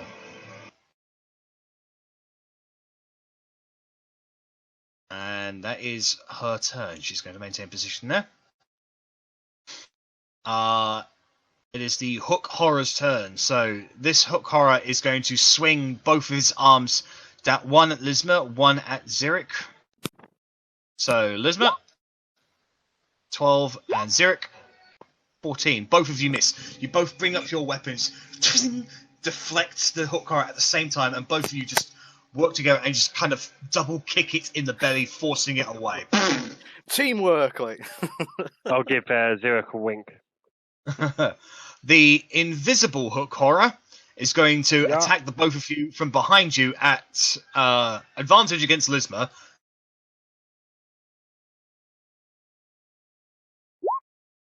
$20 and against Lisma. Sorry, no, Xeric. 13. So 20 against you, Lisma. Hits. So 16 piercing damage. Oof. So as you do that, a hook just comes and buries itself into your shoulder, Lisma, causing a fair amount of blood to spurt out. Xeric, you turn on the spot just in time to duck underneath another hook that was going for the side of your head. And now that Hook Horror is visible again. I'd react with like, my fucking shoulder again. So it should be taking some damage from my spirit guardians. Yes, you're right. Actually, at the top of its round, it needs to make a wisdom saving throw. Thank you very much for reminding me. 18, so it takes half damage. Can you rolls your damage? You want me to re-roll it? I think it was 13. Yeah. Okay. Yeah, re-roll it, Steve. Just see if you get more. So. Spirit Guardian. 10. Okay, so that would be 5 points of radiant damage against the creature. As soon as it becomes visible, the little raccoons are like, "There it is! Get it!" And it just jumps in front of it and just starts stabbing it repeatedly. The Hook Horror shakes off most of them, but it still takes some damage. Now, Okay. just a question, because if that was at the top of its round, because it took damage, would it have been visible No, before 'cause, it attacked? no, because even though it takes damage, it doesn't end the invisibility. 'Cause it's not the one concentration on invisibility. Technically, there is no concentration. It just is. Okay. Okay. Anyways. All right. All right. Now then they're going to start splitting out. So, Cora, you're going to get 2 longbows. Bart is going to get 1 longbow. Ziric's going to get 1 longbow, and Lisma's going to get 2 longbows. So, Cora first. They're not at disadvantage anymore, so 6 and 21. 21 hits. Now you take 3 piercing damage. Can I get a con save from you? No. Yes. You make the save. Alright, 1 on Bark. 15. That's a miss.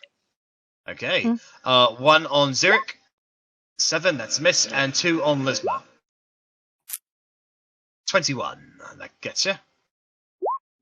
You take 7 piercing damage, Lisma. Okay. Okay, Joprix, you're up. You are invisible. So if I move from this space, and the wolf can't see me, he can't do an opportunity attack, right? He can, but it'll technically be at disadvantage. Okay. I think that's a chance I'm going to have to take. So I'm going to go. Because you'll be able to see him. What I'll do is I'll have the wolf do a perception check to see if it can see you, or notice you moving. It does have advantage because of that, though. So Okay. 17. Yeah, I'll be able to. I'll say that would be enough to determine that you're moving away from its location. Okay. So as I move away, right, 5, 10. If you want to roll you said an opportunity attack at disadvantage. Yes. Okay. But technically, it's invisible, so it'd just be a straight up roll. So Okay. 19. All right. I'm going to use my shield on that. So you once again, similar to how Vorkrix blew away part of its teeth, the jaw is just smacked back by it, and it becomes visible. Okay. So the shield. Your invisibility ends when you cast a shield. By the way, just so you know. Right. So 5, 10. Like I said, I didn't get out of the way of it yet. 15, 20, 25, 30. Give me 1 second, please. I'm going to look at Vorkrist, and I'm going to say, "Do you trust me?" Yes, Aladdin. You trust me? And I'm going to cast. Show you Exactly. I'm going to show him the world. I said, I'm just going to say, "Trust me," and I'm going to turn him into a giant ape. Oh, let me get that fucking token out.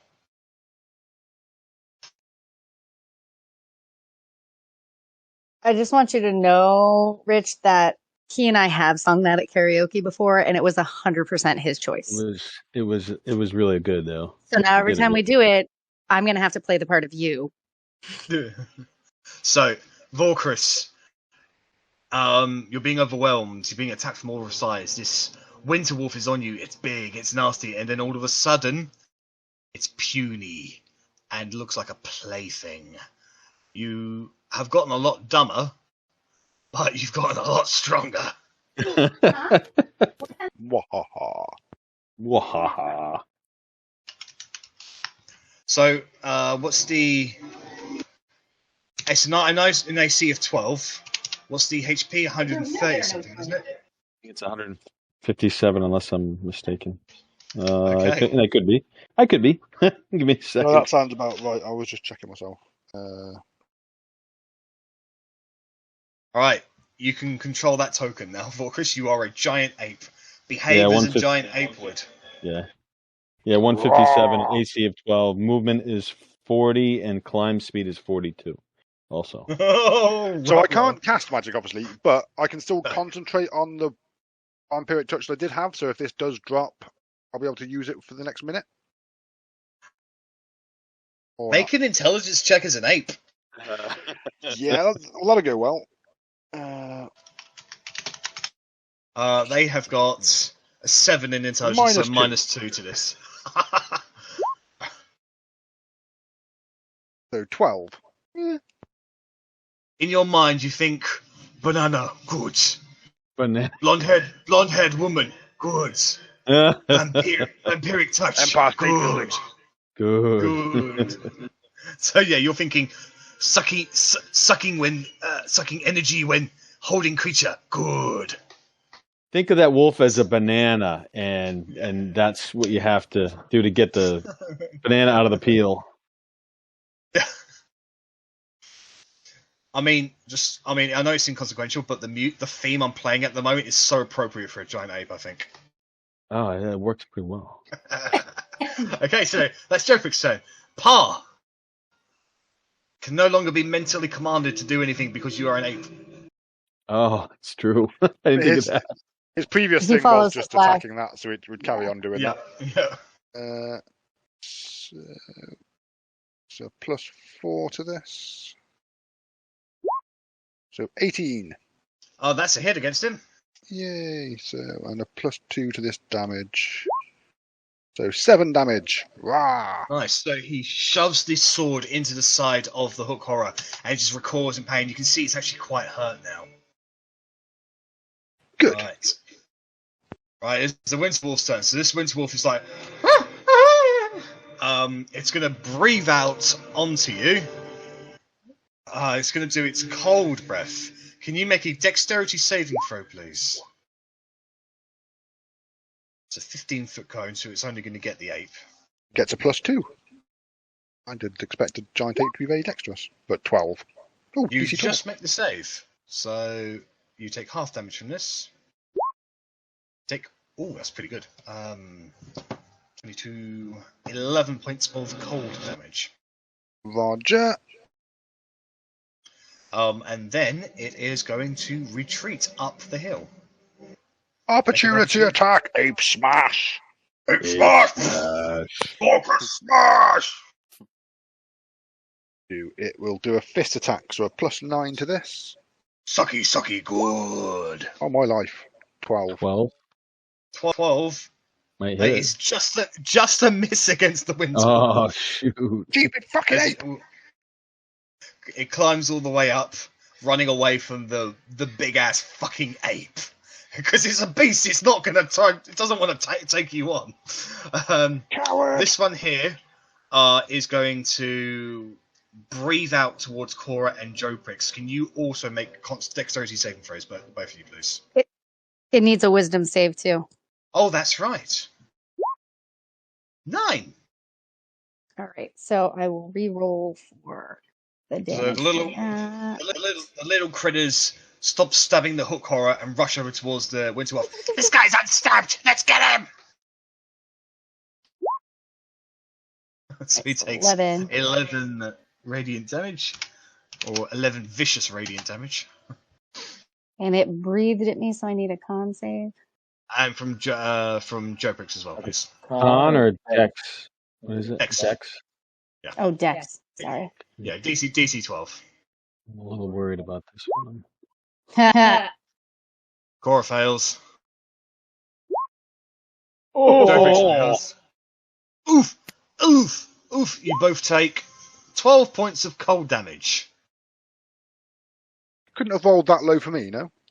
No, why would I do that? Cora, can you both make DC 10 con saves, please?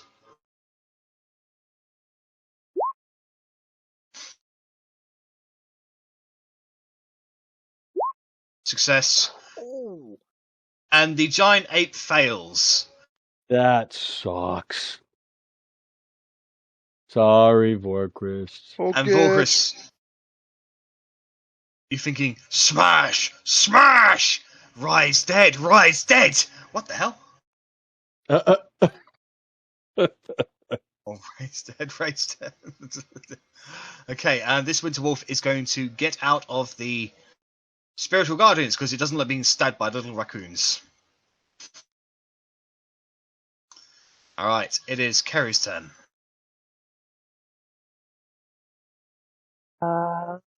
That's me. Kerry is So, invisible.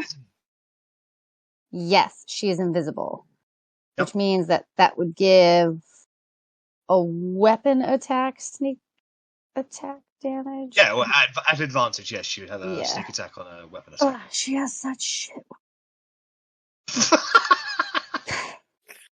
She could have picked up some sort of. She's got a dart. She can do a lot of stuff, just not very well. Okay. Well, she's still technically, I suppose, invisible. So she can move 5, 10, 15, like here-ish, maybe here. Yep. And try and, oh God, throw.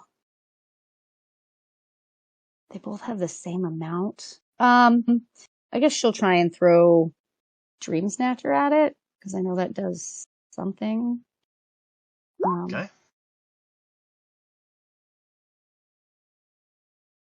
Oh, is that a crit? Is that good? Because it's Dream Snatcher? Let me just have a look at the thing again. As you said, it's good. Dreamy. Yeah, she doesn't have it here, so I don't know what it does. What level rogue is she?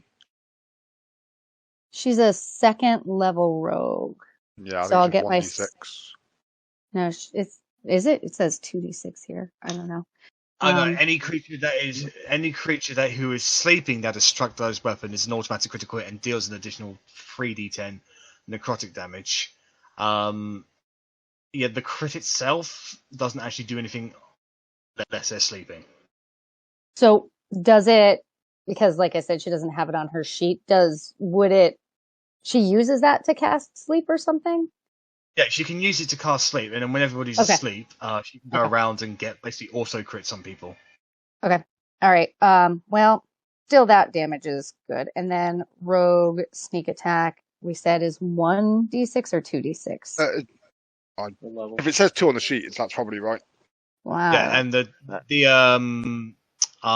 sneak attack is doubled as well. So it should be only 1d6. Okay. God, Karen, 1d6. So yes, an extra 12. That's 12. So it's 17 points of damage against the Winter Wolf as she throws Dream Snatcher, and it embeds itself in its shoulder / like neck area and spurts out a little bit of whitish like blood. It's hurt. She doesn't have Dream Snatcher on her person yet. Now? Nope. So she will move in to pick it up. So she'll move in, just grab it out of the creature's body. And then bonus action disengage. And then move back by Cora. Okay. Right, it is the New Order Ranger's turn.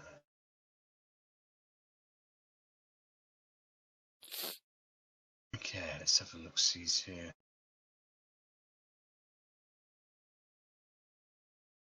They are going to continue to fire at Vorkris, who they believe can turn into a giant ape at will. It's true. So, 4 attacks against you. Natural 1, 16, natural 20, and 13. Well, obviously they're not 20 hits. Will the 16 get you? No. Okay. Only the nat 20. So that is minimum damage. So it's 2 plus 4. So that's 6 points of piercing damage. Plus, these will also be doubled, just so you know, the Colossus and the Hunter's Mark. So and I'm down. So I won't bother reading. I Rolling tried. that I tried, so Borgris. arrows fly at you, Vorkris. You just take as much cover as possible, but one of them gets you square in the back and just like pierces through quite deeply, and you just fall down to your knees and face first into the snow. Right, Lizma, you're up.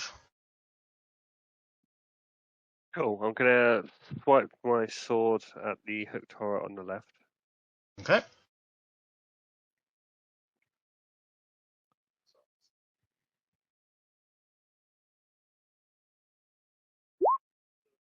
Oh, that's a shame. That crit was You on don't the have other, but advantage. Yeah, you don't have no. advantage. So, is it real damage?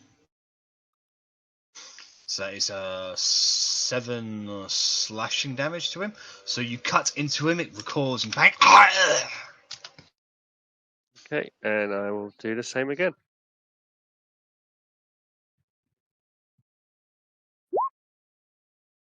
That's another hit. So it reaches in with its beak to try and bite you. You jump out of the way, and as you're jumping up, you shove the sword down into its neck, dealing 9 slashing damage. It like screeches and takes more steps away, and now it's looking afraid of you. It looks like it's actually potentially going to run because you were damaging it heavily. Amazing. All right. I'm gonna use my bonus action to do second wind. Okay.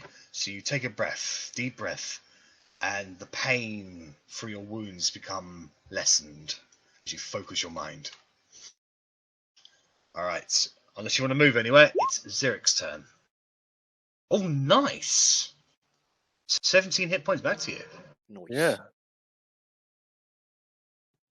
So you said the one in front of us, this one, is looking Yes. quite hurt. Both of them are looking very hurt, actually. Yeah, I'm just going to go for the one in front of me. All right. Thrust the spear at it. It just parries you away with its hook. And then come up for bonus action. That will certainly hit it. For 9 damage in total. You bring it up again into its like lower jaw area, and like you almost pierce it straight through the head, but it does able to recoil away. But it starts bleeding profusely, and it's just throwing its hooks around wildly, just trying to keep you away from it. It's on its last legs. Did you want to move anywhere, Zurich? No, that's it. That's all I can do. Right. Unfortunately. Orcus, can I get a death save from you, please? 1 success. Alright. Cora, you're up. Okay. I am going to. Oh God, get out of the way.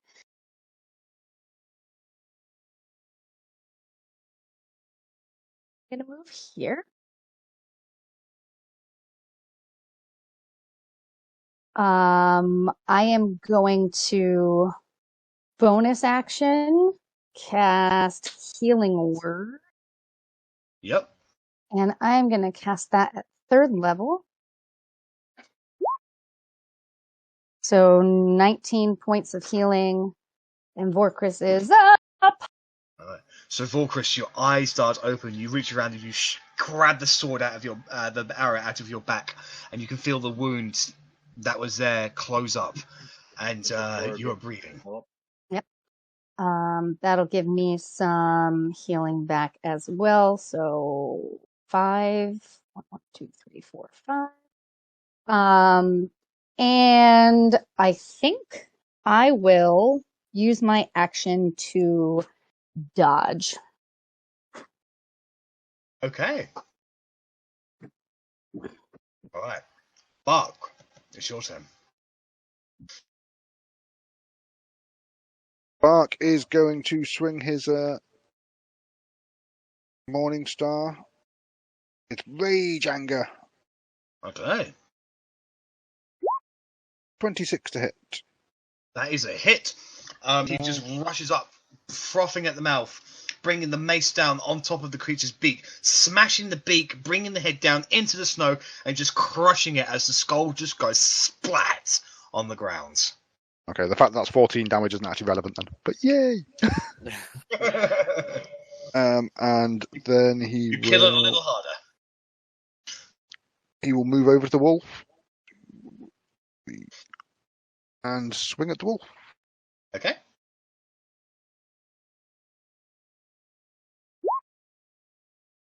Oh, natural 20. Quick. Lovely. Oh, max damage as well. Max. Yeah, 16 plus 3 plus 1 plus 2.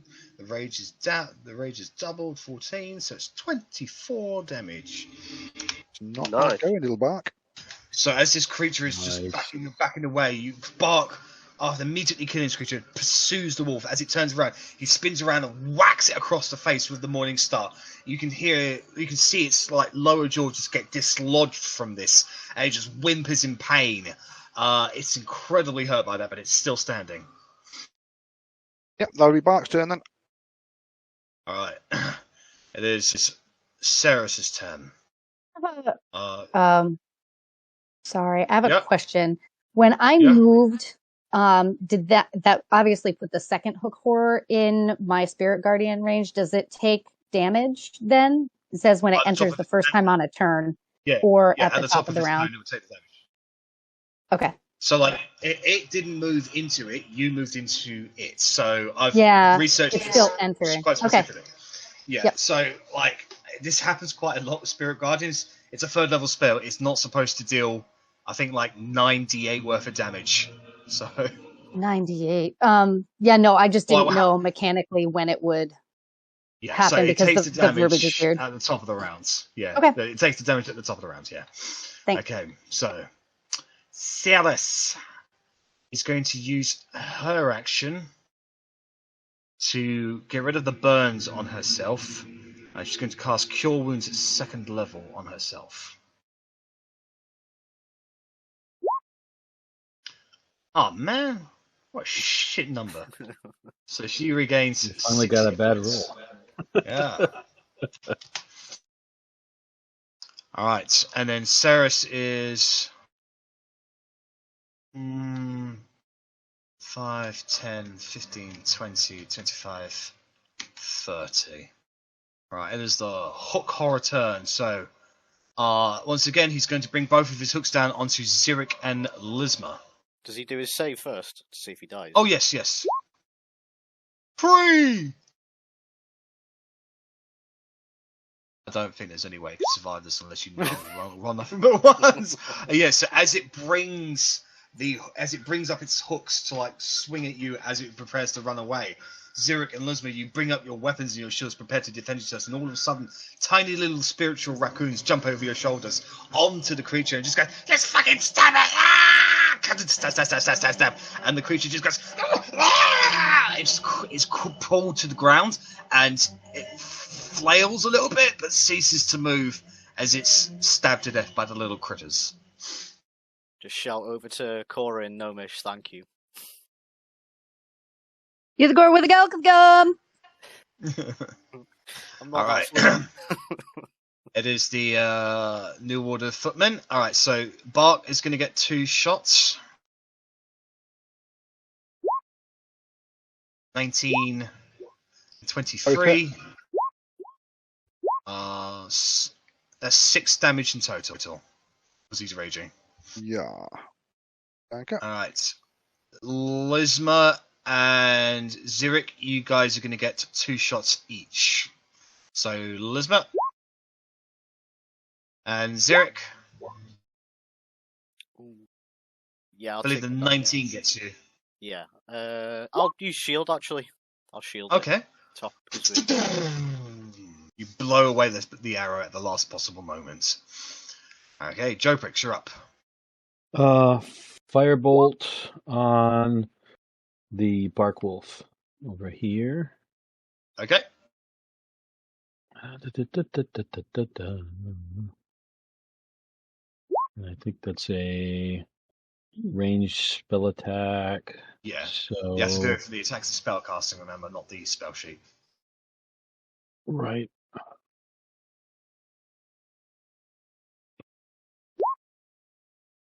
That's a hit. Roll damage. Should be 2d10. Oh, I did the wrong thing. Sorry. Click on the Yep. chat Yep. thing. Yep. We're good. 16 fire.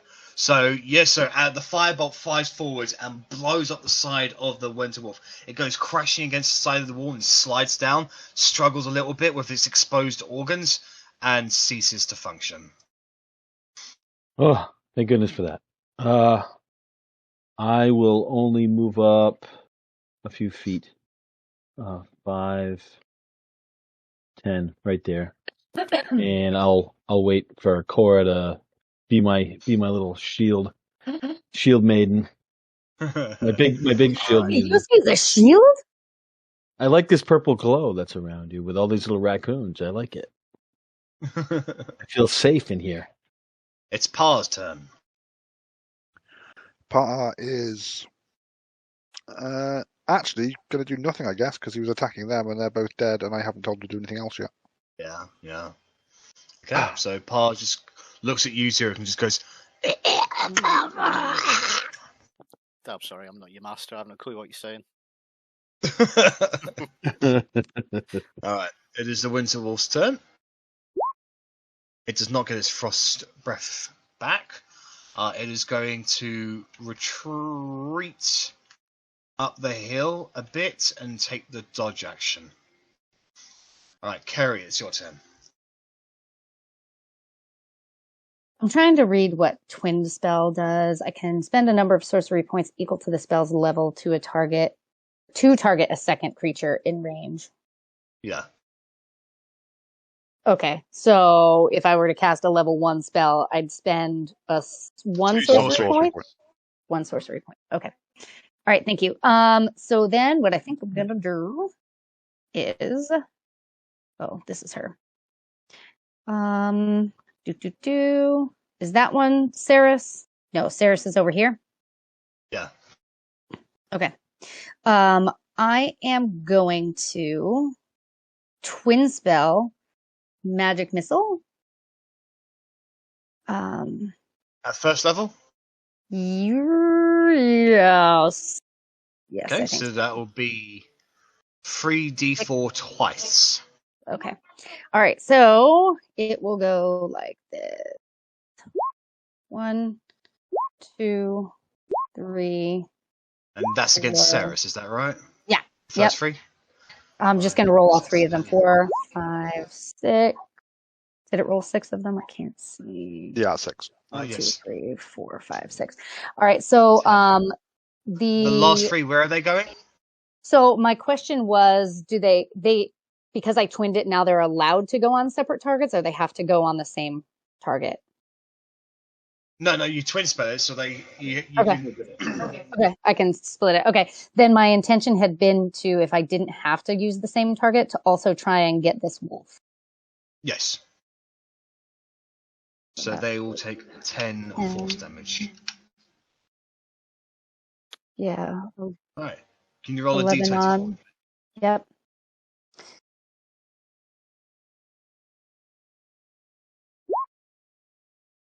Oh boy! Roll a Yes! V100 for She's going to be so upset that... Yeah, she will. literally everything... Oh, fuck! Oh no, that's not good. Oh no! I'm gonna turn into I a just need plant to or something. I need to read a spell.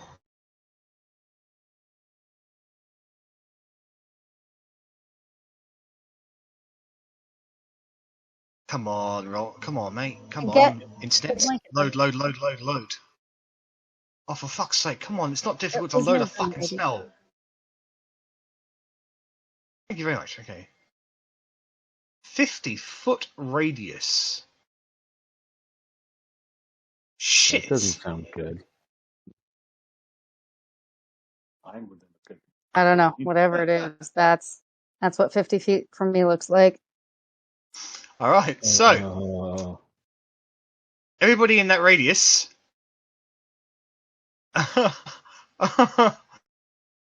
You fall upwards. And you fall up to about 100 feet in the air. as she casts reverse gravity on herself. So everybody's I like, can fly. Really? "Wow!" Reverse gravity on herself. So she goes up and everybody goes up in 200. Everybody goes up in a 50-foot radius. Everybody's under the effect of a reverse gravity. Gravity's working the other way, so you all fall up.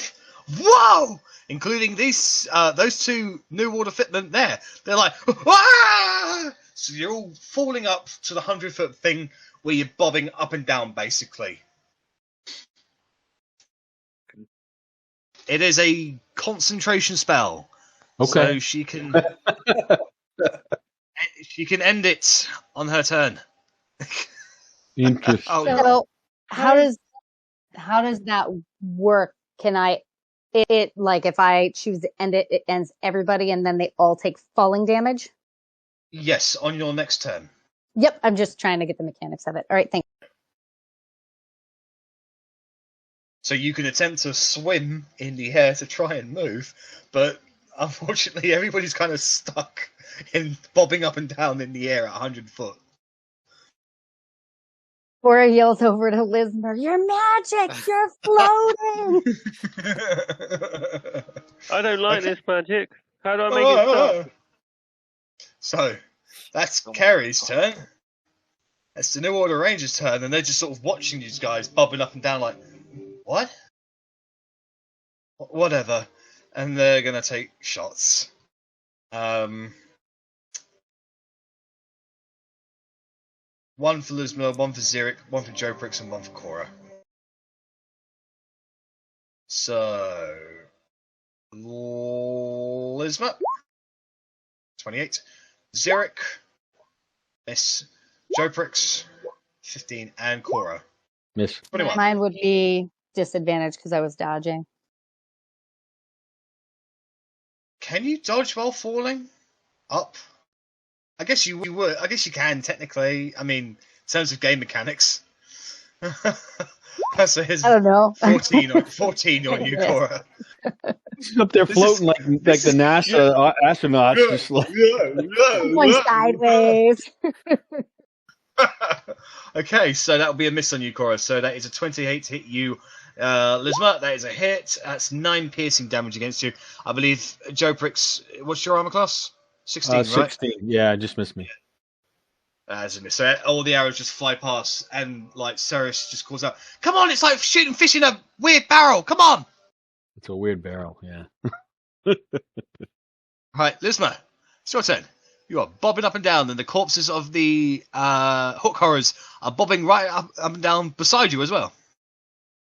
Right, I'm going to take out my longbow, and I am going to fire at Ceres. Now I have a nice point of view. Okay, so like, whoa, hey, there's a guy over there. So go make attack rolls. And I am going to add a superiority die for goading attack. Right. She does have this. So if you attack her more than once, she gets +4 to her AC. That is fine.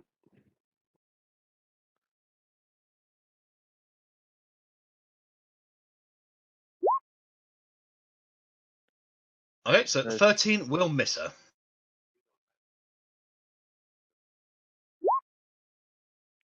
The 6 will miss her. No problem. That So is you quite like, okay. oh, damn it, this is hard. Okay, Zurich, you're up. You're bobbing up and down. Yep. Can I try and grab onto Lismer and pull myself off him to move, like into this direction? Like as far as- slingshotting yourself. Yeah. As far as See I you can later, go. buddy. Make a. This is just going to be a straight up strength check. But. So. You basically just end up kicking Lismer in the back of the head. Ah, what was that for? I'm just trying something. It's not going to plan. You do not move. Yeah. Is that my action to do that, or? No, that'll be your bonus action, I'd say. Okay. Then I will throw my spear at Ceres. Okay. That will be at disadvantage because of the range. I mean, what's the range on your spear for throwing? Between 20 and 60 feet. You're technically 100 foot in the air. She's out of range, mate. Is she? I thought we were down at the bottom and we were going up, so wouldn't we be? Well, if you like how low were we? Oh, yeah, so we were already. They were already at elevation from us. Yeah. Yes. So I thought we just went up. That's We didn't tough. go sideways or. I don't fucking understand Pythagoras theorem, whatever. I think we still might be higher. If I've got elevation on her, will that be like? So she's technically got, from your perspective, where you were 5, 10, 15, 20, 25, 30 feet of elevation on you. We've gone up 100 feet, and she's 130 on top of us. No. So you went up 100 feet, and then she had elevation of 30 feet. So you take away 30. We have elevation of 70. You now have elevation of 70 feet on her. Right. Yeah. You'd have to take the hypotenuse of that to figure out what, and you can. Yeah, I'm good with that math. I don't. Yeah. Fun. So you are out of range in that regard. Right. Okay. Yeah, I'll just go for it. Disadvantage doesn't make a difference really. No, I mean if it's out of range, it's an auto miss. Oh, is it? I thought it was just disadvantage. No. If it's beyond the 20 to the 60, then it's disadvantage. If it's beyond the 60, it's just an auto miss. I'll tell you what is within range of you. That winter wolf. I'd say that winter wolf is within range of you. There you go. Okay. Maybe. What? You know what? No, I'll leave it. No. I can't. No, I can't bring those two. Those two are bobbing right up and down beside you. Oh yeah. They're bobbing right up and down beside you. Okay, I'll go for them then. I won't be able to pull it back though. That's the only problem. 19. Yeah, that's it. Roll damage. 15 total. So you throw the spear, and with such force that it kind of edges with the gravity, and it goes straight through the chest of that New Order footman, and they just go limp in the air, bobbing up and down. Is that one of your bonded weapons? Yeah, I can, but I can't do it because I bonus action to try and move. Oh, I'll pull it back next go. So that's Zeric's turn. Vorkris, you're up. Pa looks very confused. Yeah. Pa, just go attack that wolf on your turn, and I will chuck a firebolt at that one. Okay.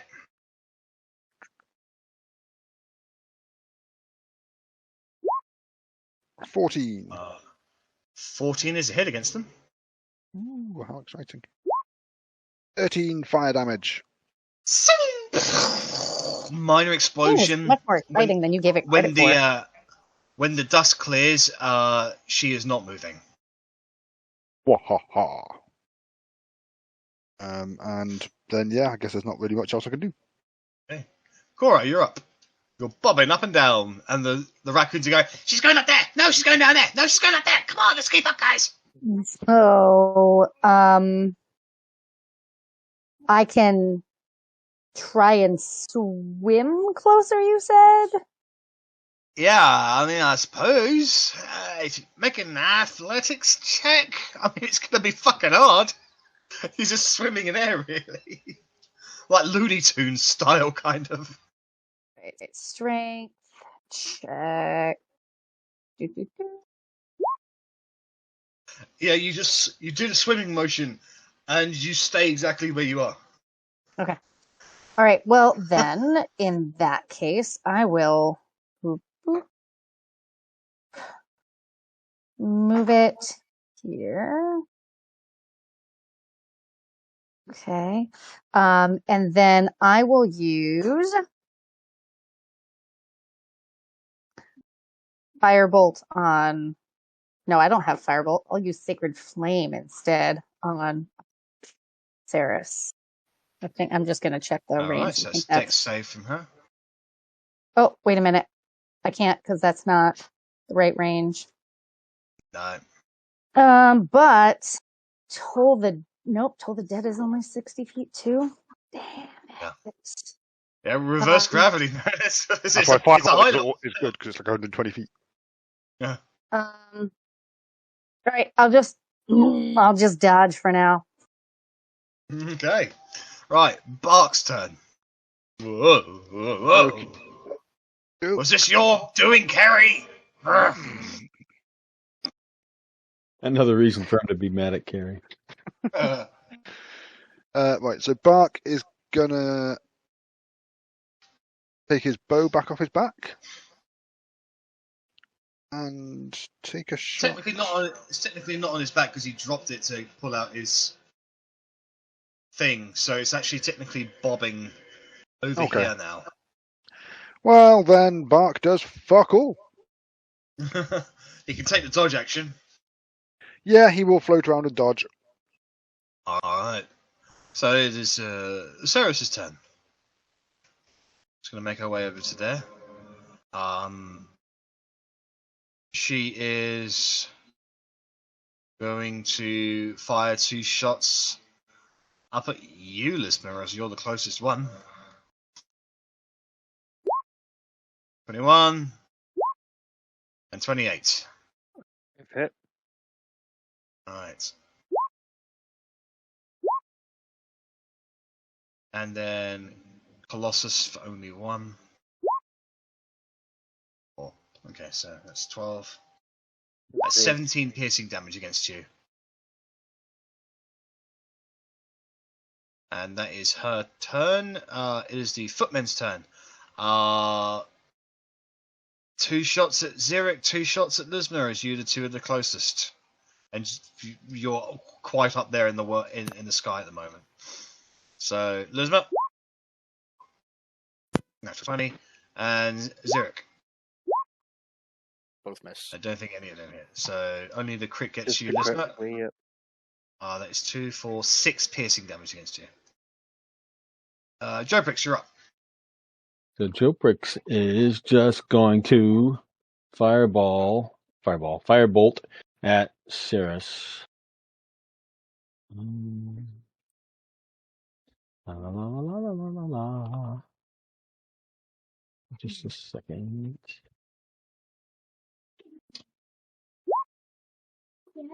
That's a hit. Roll damage. 6 fire damage. Damage. You get her in the arm, and she just goes, ah!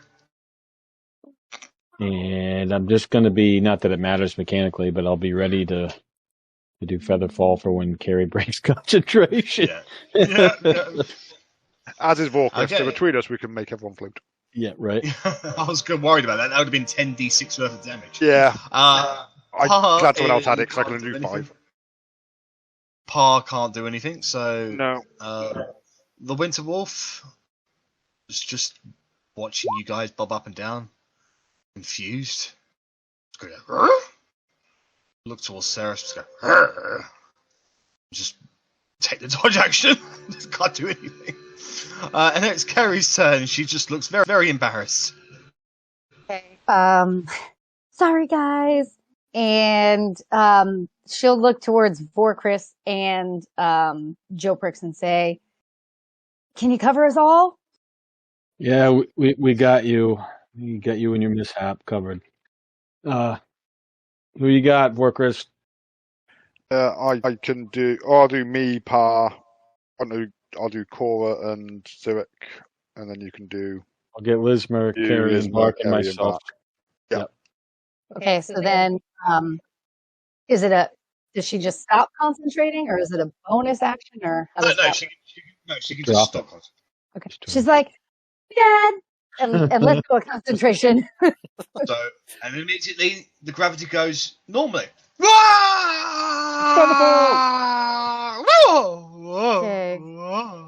Oh, that's unfortunate that You all reach the ground safely as the bodies of the New Order Footmen, the Hook Horrors, and the Winter Wolf go splat onto the mountainside. Gross. Gross. Oh, fuck. Okay, Uh, Oh, my so magic ended again. she she will. She have any better spells than that? She can twin spell a cantrip too, right? That's a thing. Yeah, which Yes. costs the point. Okay, so she will twin spell firebolt. Just not. Okay. And she will go one to Ceres and one to the wolf. So this one will be to the. Oh, the wolf is dodging. Yes. So be Oh, the wolf is disadvantage. dodging. Okay, then she will not do the wolf. She would do. Well, it's just a dex save. Is it a dex save? A firebolt bolt's an attack A roll. firebolt is an Roll attack roll. disadvantage. Okay, so then she will do this guy again because she remembers that he had magic. All right, so first one will be Okay. on Theris, and that is there. And then the second one will be on the other guy. Natural 20. Oh, lovely. So it's 16 fire damage. So Ceres gets blown away several feet. Ah! The first guy gets struck square in the chest. Ah! It just goes. Oh! He tumbles forward down the cliff. Lands before Bark. Can't believe and he Carrie is is missing dead. this. I know. This is like her shining moment, and she's missing it. I know. I will carry lots of Then, anyway. yeah, I think what she would do is take. I think she's going to take her take her regular movement and try and use a bonus action to hide behind this hook or up here. So here and then bonus Happy stealth action. roll, please. Oh god, I went all the way underneath it. Bonus action hide. Okay, so stealth.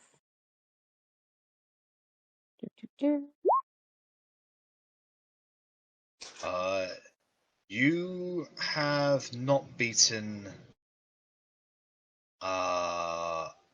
any of their passive perceptions. Okay.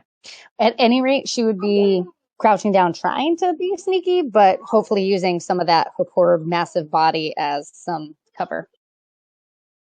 We'll see what happens.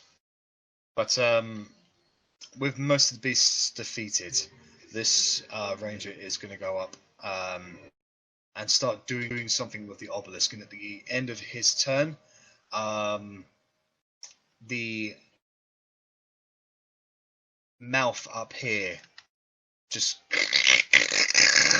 Let's get out of here, guys! Lismer, it's your turn. Okay. I am going to move closer to this wolf to here. And then I am going to use my tentacle rod on him. Okay. It's going to You be at drop your disadvantage, sword isn't it? and pull out your tentacle rod. Yep. It's at disadvantage, isn't it? Yes, because he's dodging. I'm going to do 60-20 and we'll just pair him. Alright. So 20, 20, and And 7. 7 at 9. They will all hit. 16. Cool. And that's 10 damage. Okay. So he needs to make a dex save.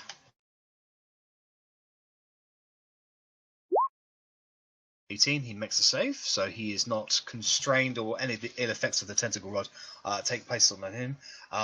He is wounded by the tentacle rod, but he's still going. Okay, I'm going to do the same thing again. So that's 15, 12, 12. and 12. The only one hits. And 5 damage. Slashes across it again, and it just sort of scrooges out in pain. It's still going though. Okay, that is my turn. And once you got there, by the way, something in the snow bursts out and shoots towards you. Will I need to do dex save? Yes, please.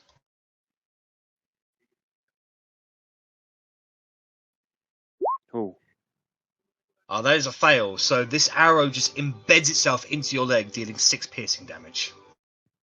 Ah, bastards. All right. Zurich, you're up. How high is she up from the bottom? From the very bottom of the slopes. Yeah, from next to the Winterwolf here. Oh, from the Winterwolf, just 10 feet. 10 feet. I Yeah. don't think I've got enough. So I get to there. Don't think I've got enough to get. Oh yeah, 20 and then 10 up, 30 feet. If you want to climb the ladder, yeah. No, I'm not going to climb the ladder. I'm going to misty step to the top. Oh, okay, yeah. Right there. So boom, you appear beside her, and she's like, "What the?" Is it a free action to pull out a weapon? By dropping your current weapon, yes. I haven't got one. It's in the other one, isn't it? I threw it at the other guy. Oh yeah. She's I'm embedded gonna- over there. Huh. Yeah, I'm going to pull my one of my long swords out. Okay. All right, Vorkris, you're up. Okie doke. Vorkris is also going to misty step just to the top of S. And then he's going to cast Toll the Dead on Veris. Okay. So, DC 14 Wisdom save. That's a fail. So it's And 12 she points takes of 12 necrotic damage. So you'll hear this gong, and she like stumbles over a little bit. Ah! She looks hurt. That'll teach us to defend something against us. So just let us in, and you wouldn't be dead in a Okay. minute. Alright, you're up. Okay. I am going to.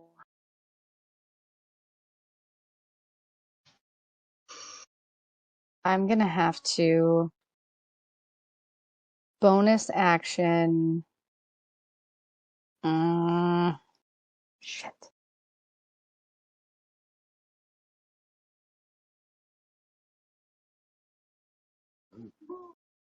Don't boss me around. God. All right, so I will start to move. Let's see. Yeah. Okay. I will get myself up there with half of my movement. Yep. Boop. I'm going to move my spiritual weapon. It's my Over bonus towards the action. Winterwolf. Yep, so it's going to go right next to it. And I'm going to attack. It's done dodging, right? It took that turn. No, it's still dodging to its next turn. So Okay. All right. Well, regardless, might as well try and hit it. So, spiritual weapon. 1 and then 2. that's a miss, unfortunately. Okay. It just dodges out of the way. All right. So that is bonus action, and then my regular action can be. I really don't want that guy at the top to go anywhere. What's my range? All right. I'm going to use guiding bolt on the guy trying to mess with the obelisk. Okay, make a ranged spell attack, please.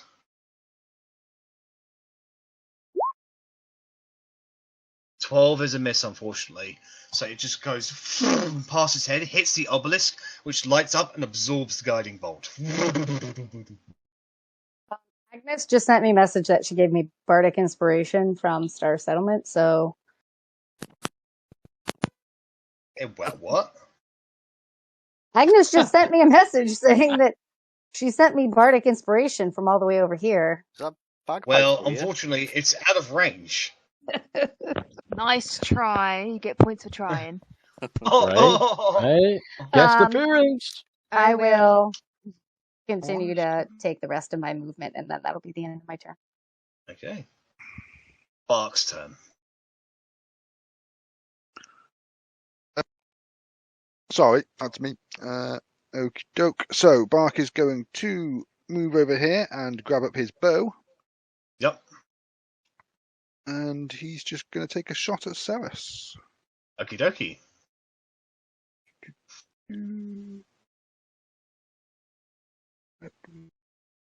Going blind. So 26 to hit. That'll certainly hit. So that's Take 10 10 piercing piercing damage. So it And- fires forth and gets her square in the gut.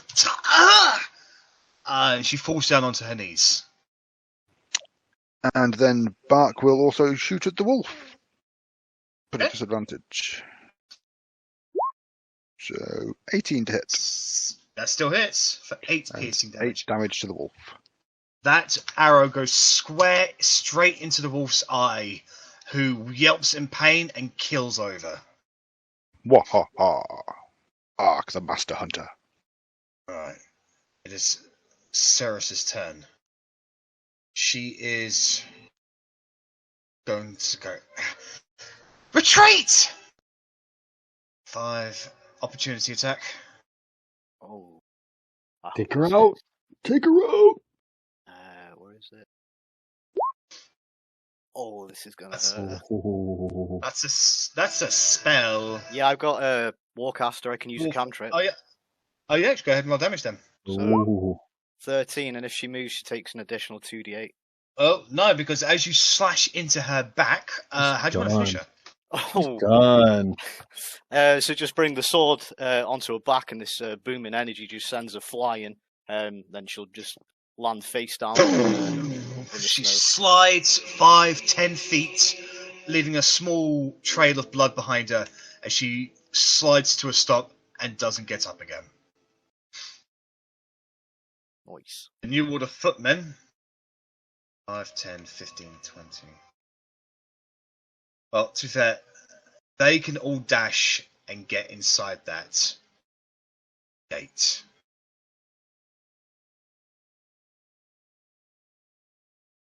Joe Pricks, you're up. Okay, so they've already gone inside because Yep. this ranger has already opened up that portal, right? Okay. In that case, I'm just gonna direct. I'm gonna direct some firebolts at him, Okay. or a firebolt.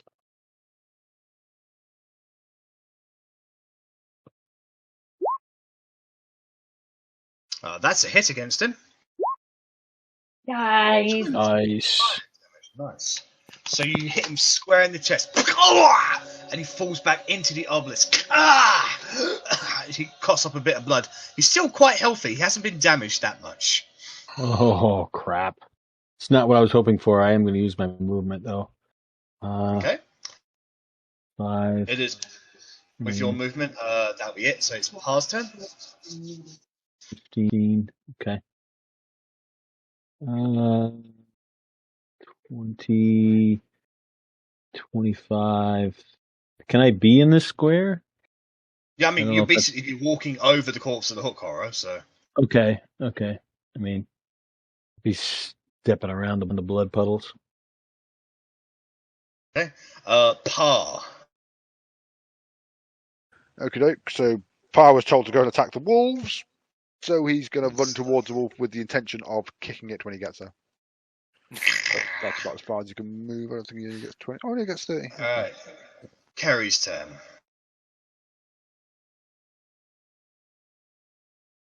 All right, so Magic missile will definitely hit.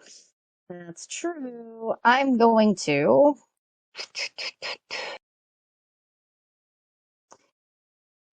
She is going to move to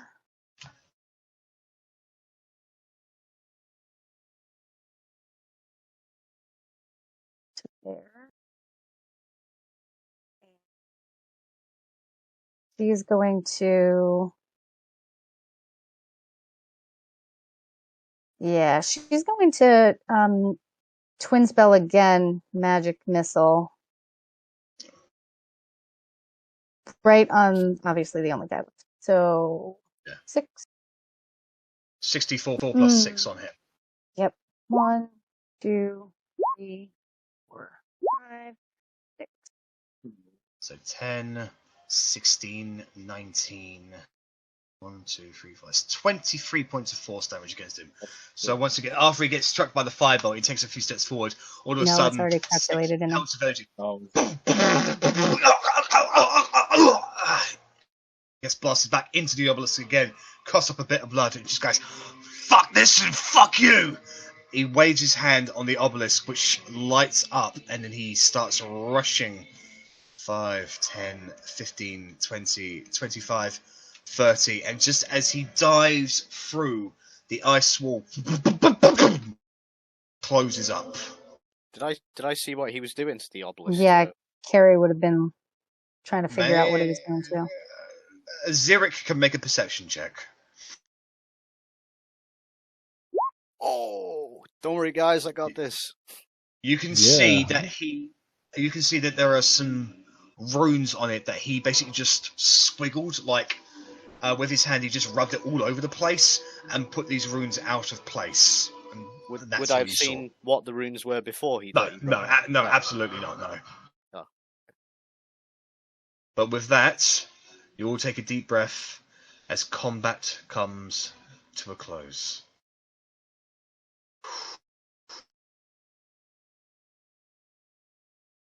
Thanks, guys. That was tough. I think we did all right, all things considered. Motherfuckers. we lucked out. Come to me, guys. Well, at least we've got a key. We got the key. See if we can figure out how to use it. I would we had a key. I would go pick up any weapons I dropped, and also try and gather some arrows off these archers. Yeah, you can gather 6 workable arrows. Bisma. Perfect. Sheath my sword and bring my spear back with weapon bond, and then rifle through what Cyrus has got. All right, Make so Cora. Make an investigation check.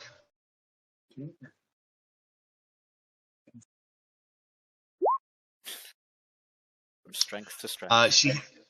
She has a longbow and a short sword on her.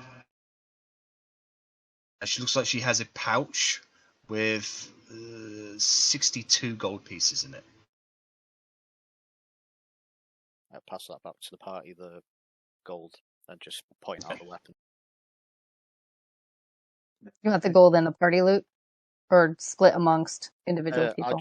I'll just give it to the party. It's up to you what you guys do with it. Okay. I'll just stick it in the party loot, and if we want to figure that out later, we can.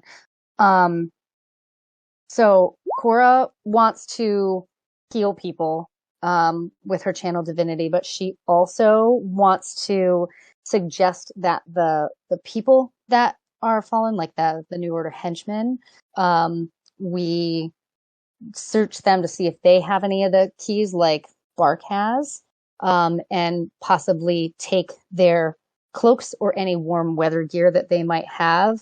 Cloaks for, trying to disguise ourselves as we infiltrate, and obviously warm weather stuff because it's cold. Well, that's absolutely fine. You can take 4 New Order winter uniforms from Ceres, the Ranger, and the 2 footmen. In terms of the key, can I get an investigation check from you, please, Cora? Sure. Like Kara would also do that with me. Kara, You do not find another key on them. She's got a 0 in investigation. That one's Carrie. Carrie looks around.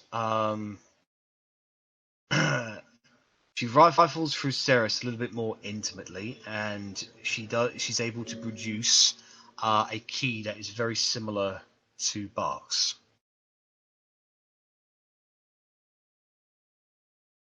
So, pardon me while I role play with myself for a second. Carrie's gonna grab it, pull it up, and say, "Cora, like this?" And Cora will look at Carrie and go, "Yeah, bring that over here, and then let me heal you guys." So Carrie will run back.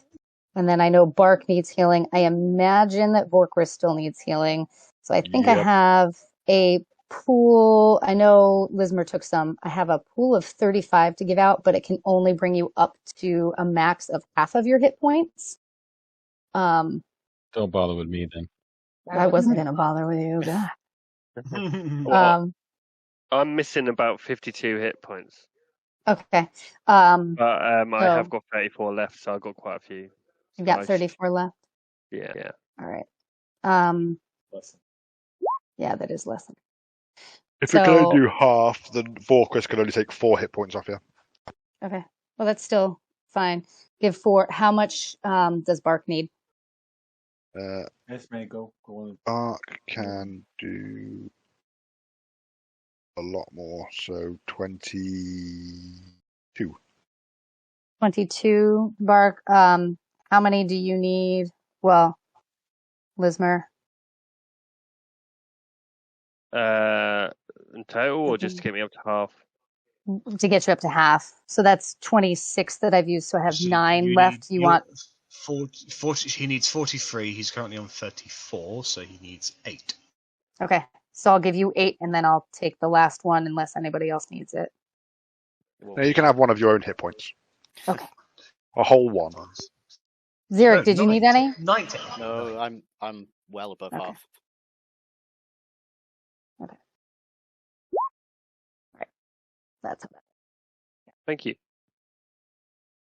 Okay, so Cora spends a few minutes healing everybody's of their wounds, and nobody's at death's door anymore. Thanks, Mum. Look around to see if your mom's here. She's not. Shall we make our way to this obelisk? Yes, let's go have a look at it. Okay, Let's do it. wait, don't. You guys saw that Lismer got shot in the leg with a trap, right? I think we need to look for that. I took a we lot need to out of it to try and give you guys some stuff back. See if we can maybe, like, I don't know, send Pa up and we'll follow Pa's trail. follow Pa. Wouldn't the wolf have ran down this slope? Wouldn't there be tracks that we could just follow up? That's true. We've got the ladders that we can use too. Bark will actually have a say on this one. He says, he explains that rangers can do a spell called Cordon of Arrows, and that it will they last 8 hours, so it's likely that there's a few things around here. It's just it really is a simple case of if you approach a certain area, you activate and an arrow will fly towards you. There's not really anything they can do about that, and unfortunately, the arrows are completely buried by snow. So it's a case of walking forward and activating it, even knowing that it's going to happen, unless you have someone who you don't care who gets hurt. Hi, Pa. Hey, Pa. We all follow in Pa's Zigzag, direct- Pa. So Let's- as Pa walks forward, by the time you get to the obelisk, he's pin-cushioned with about 11 arrows. Oh, wow. And he will fall down and cease to function. God damn it, stop murdering my undead slaves. Well, at least you got all these bodies you can Stop use. sending them to their death. Oh, thank you. All right, go overwatch your show. Okay, put it on her show right now. Alright, so as you approach this obelisk, it glows with runes in a language you don't understand. It's slightly warmer next to it, indicating that it is pulsating with an energy at least. I practiced this spell this morning, so I cast Comprehend Languages. The runes are in ancient dwarven, Ooh. Oh yeah, because but he has the dwarfs up there. they don't make any sense when you translate it. It's like pure gibberish. However, the keys that you have are vibrating slightly. We want to Pull out hold the one up a I key have. to the obelisk. Yeah. So you hold it I'll up. look at Bark and tell Bark to get his too, and I'll hold it up. Okay. So Bark holds it up and nothing happens. Okay, but didn't Xeric say that he Yeah, they messed rubbed it up? off some. So, They rubbed off so, some runes. I don't know what the symbols were though. but Bark walks like, forward and touches the obelisk with the key, and that's when part of the obelisk sort of fluctuates a little bit. And the runes, they get disconnected slightly, but still attached to the obelisk, in the sense that they are slidable. And each of the runes shift into pictures of creatures.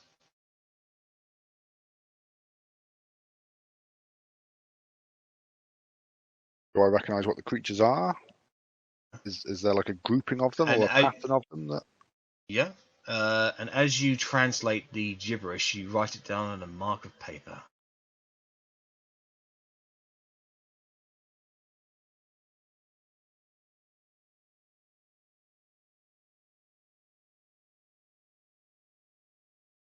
I think we need to rearrange these so letters. the first line looks like unique mount man. I That's think we got to be just the centaur, right? maybe we rearrange all the Just so letters you and then know, match it up. every single one of those runes can be slided, so you guys can like pick up those runes and move them as you see fit. Okay. Okay. Mm. I think the first one sounds like centaur. And then humanoid. Humanoid. Yep. Would it be man? That's the third one. Third one, guardian, heart, Gem. gem. Power Guardian taint. heart. Guardian heart gem. That'd be one of them, wouldn't it? Maybe. Can't work out what that middle word is. Humanoid something. Humanoid something. A fiend, right? No. Feline. Feline. Feline. Okay. Feline. Very good. Very good. That's got to be the Predator. It's got to be that. Humanoid, right? predator, feline. But yep, it's got to be that. Is that humanoid though? Oh yeah, I suppose it kind of is. I would think the first one would be centaur, right? And then What's this one? is that the That's the field. humanoid? The Titan. There you go. The third one was the heart gem one. Would it be that one? I don't know what this Oh, is. I don't know what that is. What Which might one, have sorry? a heart? That one. That's a stone golem. Don't go. Does anybody know anything about heart gems? Isn't this one a Titan? Yep. Celestial. It's known as a celestial Imperium. Considered Empyreans are legendary religious-based creatures. They considered the personal warriors of the gods. So that sounds like it could be a Last power titan. Right. Yeah, that sounds like Power Titan. Yeah. But I don't know about heart gem guardian. Guardian heart gem. Can't think of. Unless. No, wouldn't be. Do we recognize, like, this is a Pegasus, that's a panther, that's a horse, that's a dragon? Kraken. Kraken. Does anybody know what that is or that? Or, I mean, Could what kind Gem Guardian be a dragon because they guard treasure? Could be. But how is that linked to the heart? I don't know, their weakness? I'm not sure. That's a harpy, isn't it?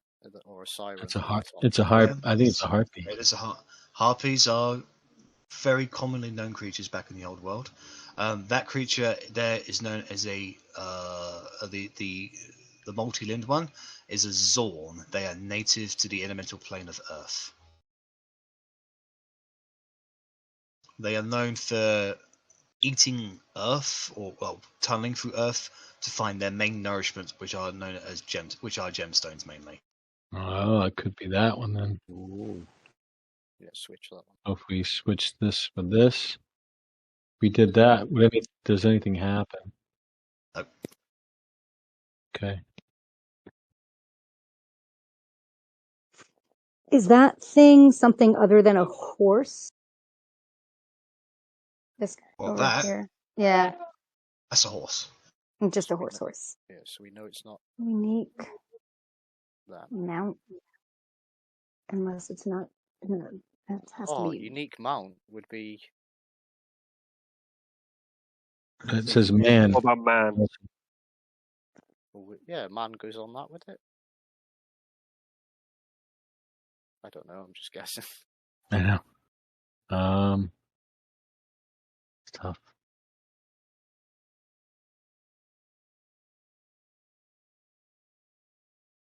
What did we say the humanoid predator feline? Well, what about maybe this is not?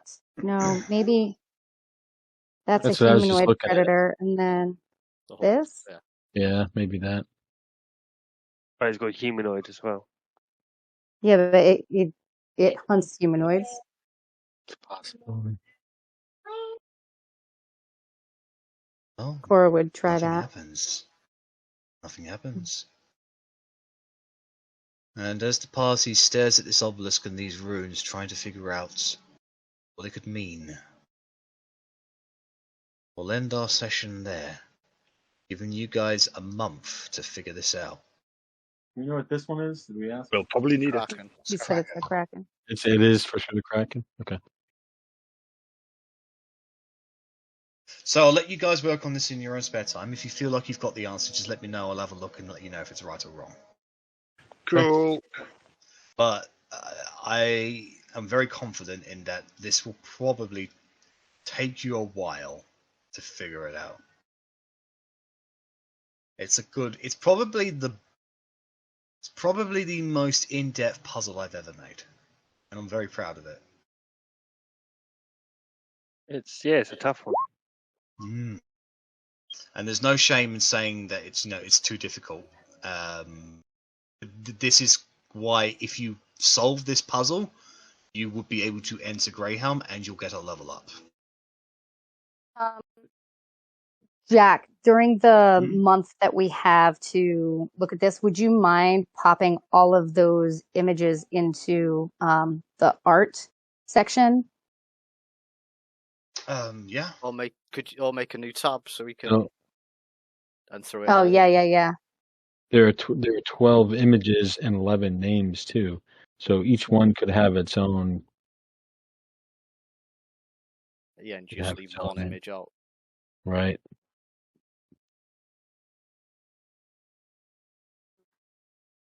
Like that. So you have a horse and a man with right. Yeah. Right.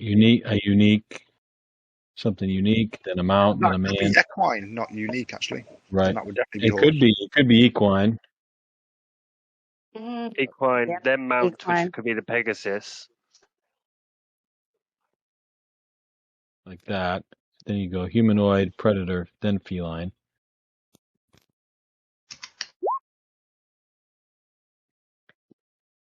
Well, the centaur's a humanoid, isn't it? Or is it not? If I had that, well, actually, that wouldn't be there necessarily anyway, right? You might want to put that there. Yeah. Would makes sense. this be more beneficial if I just like put a print screen in the art section so you can just see it all? Yeah, No, I probably. think And then we will. that makes sense. I'll make a list of what you said. So it's a dragon, a kraken. You called this guy a titan, right? No, it's, He's an Imperial. Imperion. That's The just a power regular could be the panther. dragon. They're powerful. Yep. Yeah, it'll And a be the dragon and horse. Kraken, won't it? And a man. So then, Is that a sphinx? I think it's an Andros Sphinx. A predator would be there. I don't think the Andros Sphinx is a predator so much as might be something like there. A predator, you might, kraken or harpy. I don't know. 1, 2, 3, 4, Well, with the 5, dragon's 7, are predators, 8. aren't Yeah, that was tough. What was this guy they? called? Jam, Zorn. because they This eat is jam. Zorn. I think it's with an X, XORN. I Um, think I could be wrong. What's more of a predator? Heart Kraken or could also be harpy? Earth. There's so many words that there's multiple possibilities. Earth might Yeah, be it could Yeah. be Earth. because there was Yeah, that it probably is Guardian. Earth. Yeah. Yeah. Earth makes more Honestly. sense because then it's the thing. Yeah. Guardian. Right Earth. there. Gem. What is this thing? Stone Golem. Golem. Stone Yeah, so it Golem. made up. Yeah, that was 2, 3, 5, 6. Wait, why is the Sphinx as a guardian? I just put it there, just didn't have a spot for it yet. Would the dragon be a guardian then? I would think it could be a guardian. I would definitely put Zorn like with the gem though, right? Not with Earth. No, No, not if Earth. heart. It's not heart and it's Earth. But it's on the Earth.